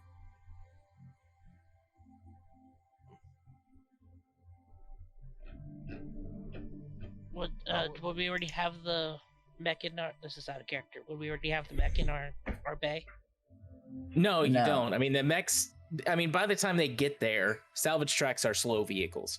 By the time they get there, you could have drugged the mech from the field up to the town and, beginning those prepped and ready to leave. I mean, anybody who shows up is not going to know that these two locusts are actually, functional. Yeah. Just by looking at them, We have time to get our people out there before. Yeah, you can, more or less do whatever you want in the few hours that it's going to take for salvage trucks to get there. Yeah. And then he's asking if the road is secure, which at this time, to the best of your knowledge, it is. Yes, at the time, the best of our knowledge, it is currently secure. Just let us know if anything happens to them on the way out there. But right now, it is secure. All right. Best speed and the time it takes them to prep and get going. They should be there before nightfall. If they're not, something happened along the way. Okay, sounds good. Let us know if anything happens to them, and I will let my boss know, Angel. She will be the first to plan a counterattack if something happens. Roger that. Do you have anything else to report? Any other questions for me? Is Foxtrot the only site that's being attacked recently, or is there another site? Foxtrot has been the only site that's been attacked for the last couple of weeks. They hit those two other sites that we mentioned in the previous briefing. But other than every time we send a recon aircraft out to the Badlands, they get shot down. There hasn't been activity. That seemed to be their focus for whatever reason. Okay. I just want to make sure that we're not just putting band-aids on a problem and the actual problem is getting worse. Right. Well, we're all, a bunch of kids putting our fingers in holes in a dam. Yep. And we've only got so many fingers. Mm-hmm. As Worm would have put it, it's like putting a band-aid on a poison wound. Yes. All right. Alfala, do you want, because I'm looking at the time, do you need to talk to Darius this session? Not really. Okay. So, Worm. Yeah. We'll cut over to you. You listened in on conversations, you talked to Sparky, you did whatever. And then Junie comes, and knocks on your door. Alright, so Worm goes over and he opens and is like, Are you ready to go? Yeah. So what do you what do you want to do today? I mean, you could shadow one of us. I could set you up with some training manuals and programs that you could look at. We could do things a little free form. I mean, I can't really let you wander around alone, but if you just want to kind of go look around the place for a bit, I can get a security guard to come with you. Actually, I think I would actually like to shadow someone. I'm gonna go ahead and assume that I'll follow already updated. Yeah. All of that communication has taken place, so you're up to date on everything. All right. And he goes, I think I actually want to shadow someone. Well, me and Bob were working on the thing. We were talking to some of the other people. They left before you showed up, but they mentioned a really cool person called Whitney, and I thought they would be fun to shadow. Whitney? There's nobody here named Whitney. Maybe you misheard them. Oh, I probably did. I hear a lot of clanging in my ears every now and again. Yeah. Did they say anything else about her? Like what she looked like, or when she, I don't know, like when she usually works, like something else? I just heard that she was in communication and could win third in a beauty pageant. Tall, slender blonde. Third in a beauty pageant is oddly specific, but okay. I mean, that's their words, not mine. I don't know what she looks like. Yeah, no, I mean, tall, slender blonde, that's Sarah. She's the only blonde we've got here. Because remember, Junie is an Asian lady. Yeah. With dark hair and slender build, but not a white blonde-haired lady. So she says, "Oh, sorry. Go ahead." And we're just gonna be like, it's like maybe there's a nickname between them. I didn't really get the guys of the people we were talking to. If I see them, I might actually ask what the fudge they were doing. Yeah, I don't see how you got Whitney from Sarah, but I mean, you're describing Sarah. I guess maybe they were like talking about her looks. I mean, if they said she'd win third place in a beauty pageant, I'm gonna have to maybe have them do the sexual harassment course again. That's not very appropriate workplace conversation, honestly. I mean, who knows? Maybe they were trying to get out of it by using a different name. It's her porn name. Or as not saying that.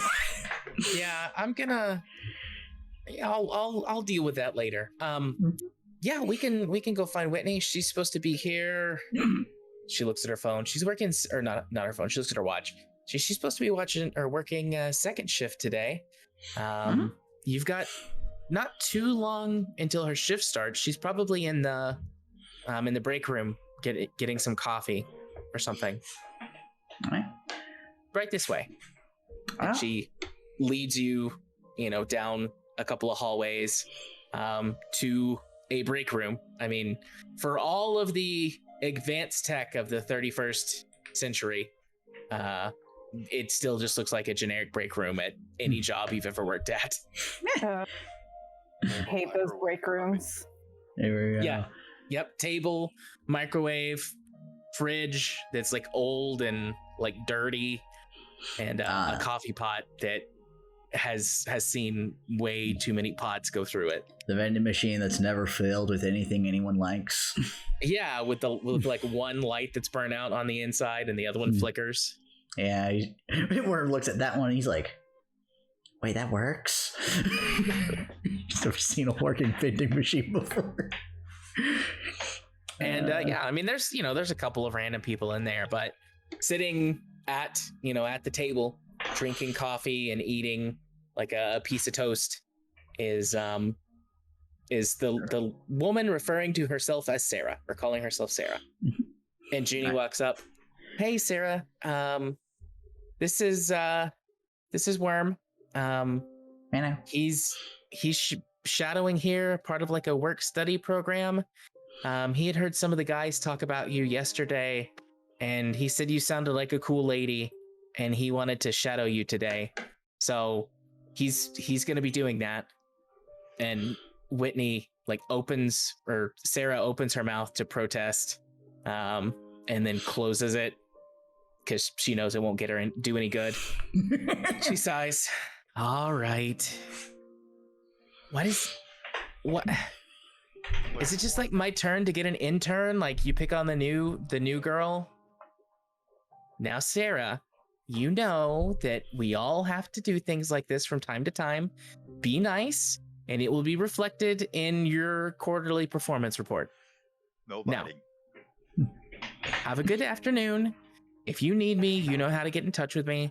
I have to go deal with, well, things. I have to go deal with things. Goodbye. And she walks away to go order mandatory sexual harassment training for all the male staff. Or Orb's like internally like, yeah, sorry boys, this is for a good cause. Internally. And he's like, hi, pleasure to meet you, Sarah. As stated before, I'm Worm. He's like pulling in every lesson Angel probably gave him the past several weeks on etiquette. She definitely has given him etiquette classes. 100%. Well, what about how well he rolled last time? That might have gotten around. Yeah, roll protocol. Oh, fuck. This is an opposed roll. She got a 10. Worm, you don't have any protocol. No, and what's worse is I have compulsion, meaning I don't follow protocol. Yeah, so roll 3d6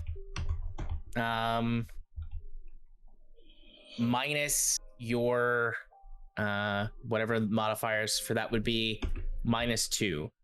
See, protocol uses willpower and charisma.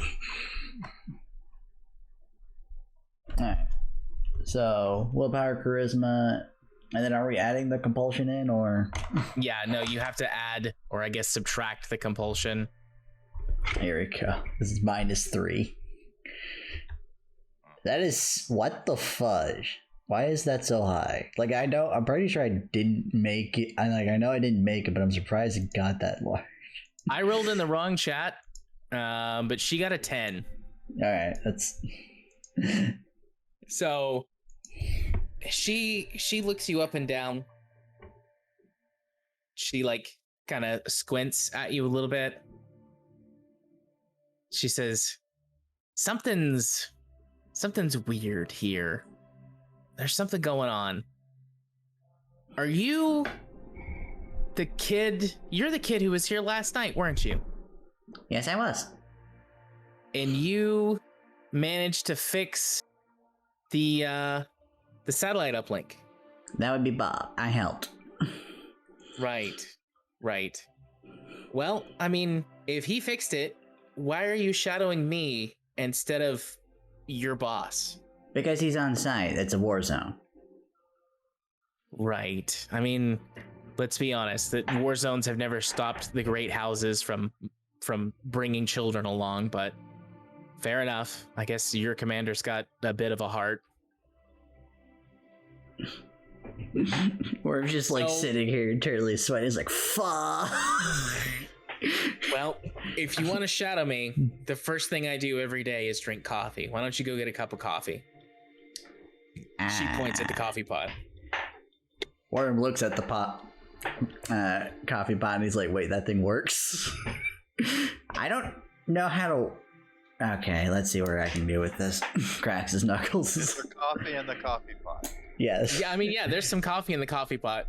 Okay. Yeah, Worm surely knows how to pour.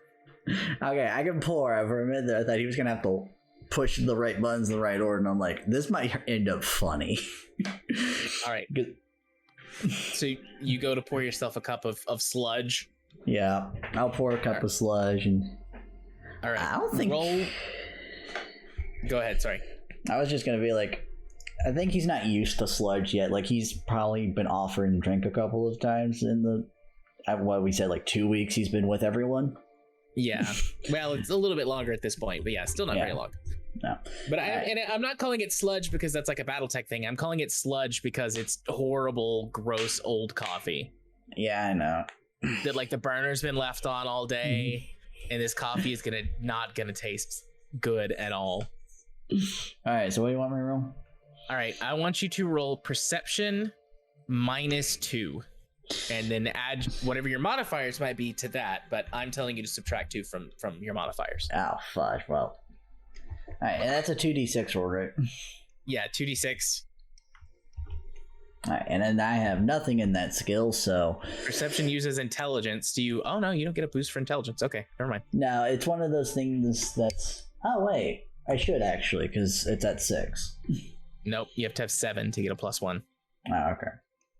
All right, so 2d6 No. -2. All right. Wow, that is. Yep. Nope. You failed. Do you want to burn an edge, or do you want to let it go? I'll burn an edge. Screw it. I got like some left over. Don't let me be the only one that's used edge.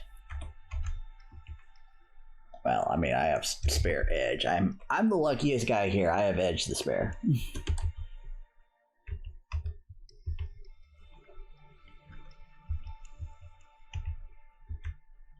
That's even worse.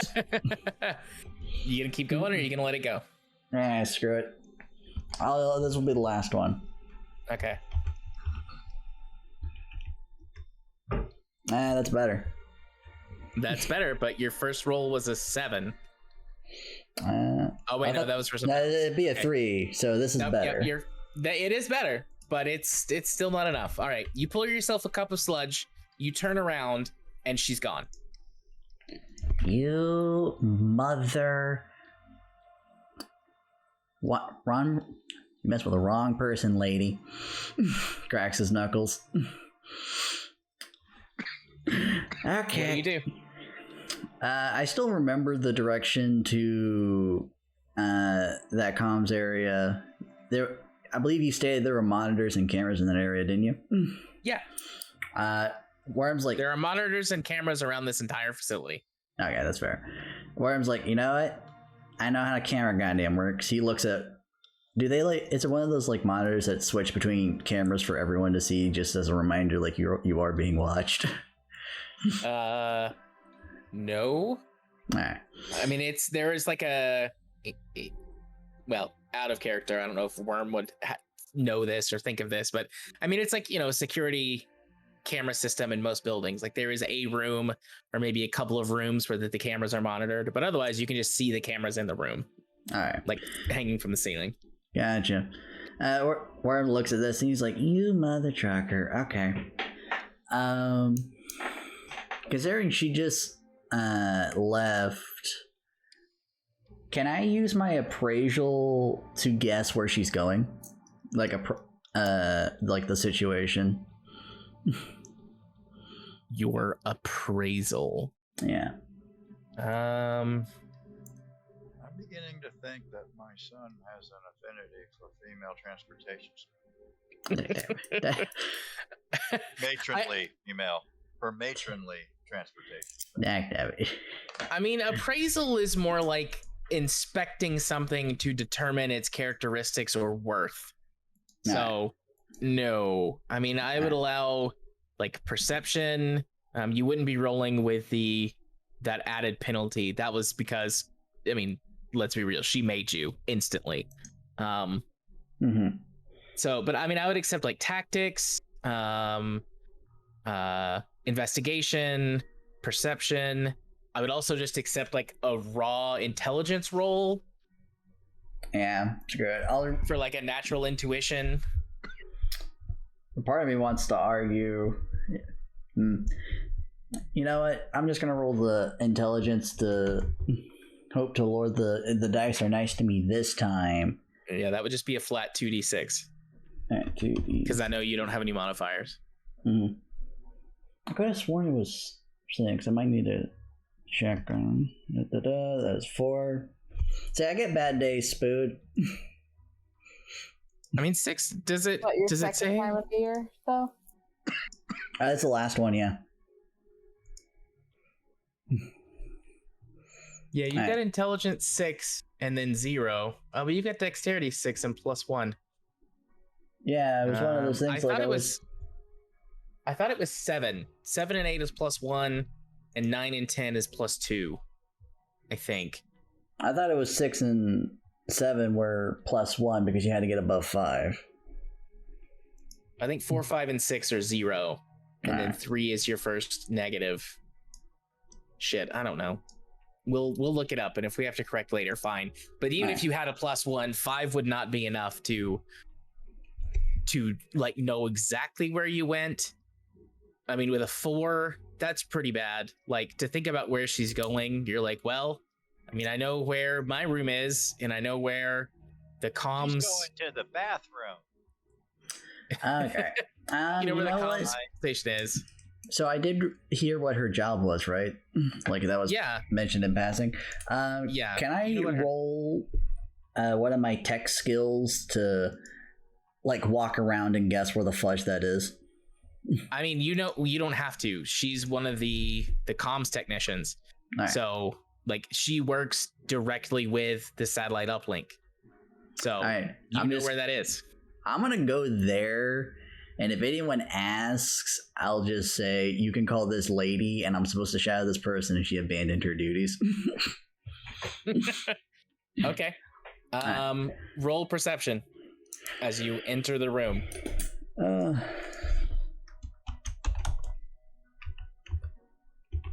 There we go. That'd be 2. He entered backwards. Yeah. You walk in and you look to the right, and then as you look to the left, you're hit in the head by a fire extinguisher.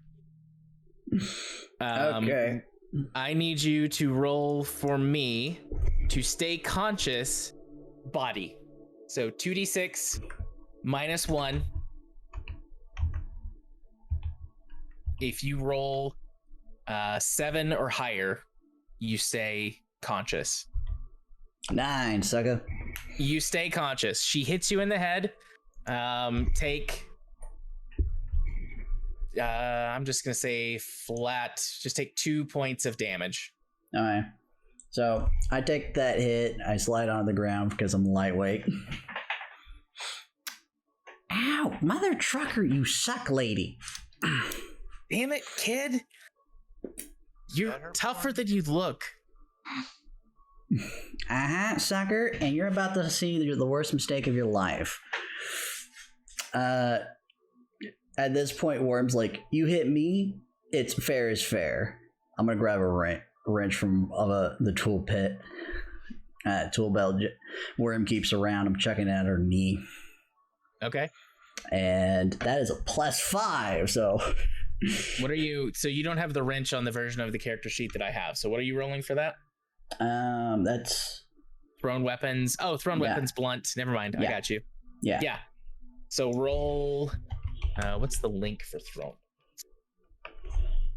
Thrown weapons. Dexterity. So roll dex +5. Looks like you've got a +1 for your dex. So I think I might have put 6 and it's supposed to be 7. That might be what's confusing me. All right. So that is thrown 2d6. You're within. plus- Yeah, you're within short range. So there's no negative penalties. There we go. 10. All right, 10.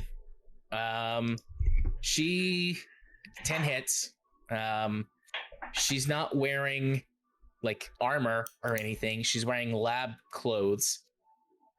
So you hit her wrench. I mean, I assume it isn't too Like too throwing a bad. club. Yeah, a little bit. Yeah. It's like a... All right. So that's. You only had to be 5. You rolled 10. 5, 7. Okay. You hit her for 7 damage. Roll 1d6. Okay.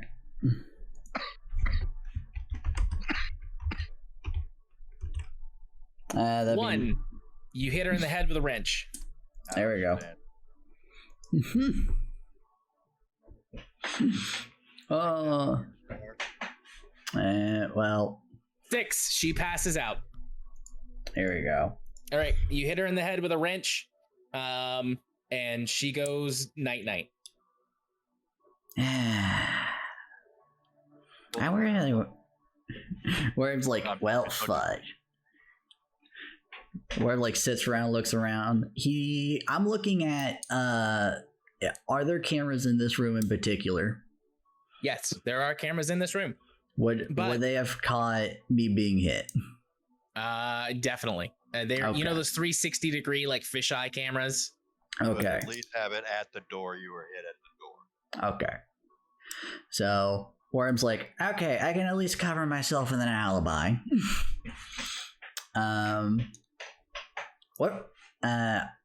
What other people? Is this just the two of us in this room by ourselves? It's just the two of you. So remember, Junie told you that she was about to start her shift. So she was getting ready to come in here and sort of take over. I mean, Worm has no idea whether or not there should be more people in here and why they may or may not be here. Yeah. Worm's just gonna be like, screw it. I assume there's like a comm that he can say, right? Yeah. You know, there's like monitor terminals, you could walk up and, it's like an intercom system. Also, I think Junie would have given you like her, she told you could call her if you needed her. Yeah. So, you've got you got her deets. Yeah, I got her deets. Okay, so can I go ahead and just like... That's digits. I got that reference. Yep. Can I get How do you? a picture of her and send it and say like, come to the comms room now with like a hurt lady on the ground? Yeah, you could do that. You send her a picture message of Sarah sprawled on the ground, bleeding from the head. And in a couple of minutes, she comes running in there with like a security guard and like a little med kit. It's like, what the hell happened? Okay, that's a very long story, but can you get her head to stop bleeding? I'm not very good at that. Yeah, Steven. And she like points, and the security guard like goes over and Puts starts a tourniquet on her neck. Yeah, puts a tourniquet on her neck. She chokes to death. No, he checks her over. You see like he opens her eyes. He does the thing with the lights or with a flashlight and bandages her head. He's like, right. She's out cold, but she'll be all right. And he looks at Jenny. He's like, okay, so the shorthand of this entire explanation of what happened on that camera. He points to it. But do me a favor while you're looking that up. Get this lady in goddamn handcuffs. Who? What? How? It will be simpler going through this than me trying to prove myself as a child. All right. I mean, it is protocol for an incident to isolate and question. So, Steven, get a couple of the other security guards, and they'll take each of you and put you in rooms for questioning, and I'll review the security fudge. Thank you. And then Worm will wait to be, quote unquote, taken away. And Worm's like, in his head's like, fudge, this screwed every one of my plans. Yep. So a couple of security guards, a couple more security guards show up, and they've got like a little, a gurney, and they wheel her away, and one of them escorts you to a room, and the door closes and it locks behind you. And I mean, it's your room. They took you back to your room, and just locked the door from the outside, so you can't go anywhere. Mm-hmm. With a head injury, don't go tonight.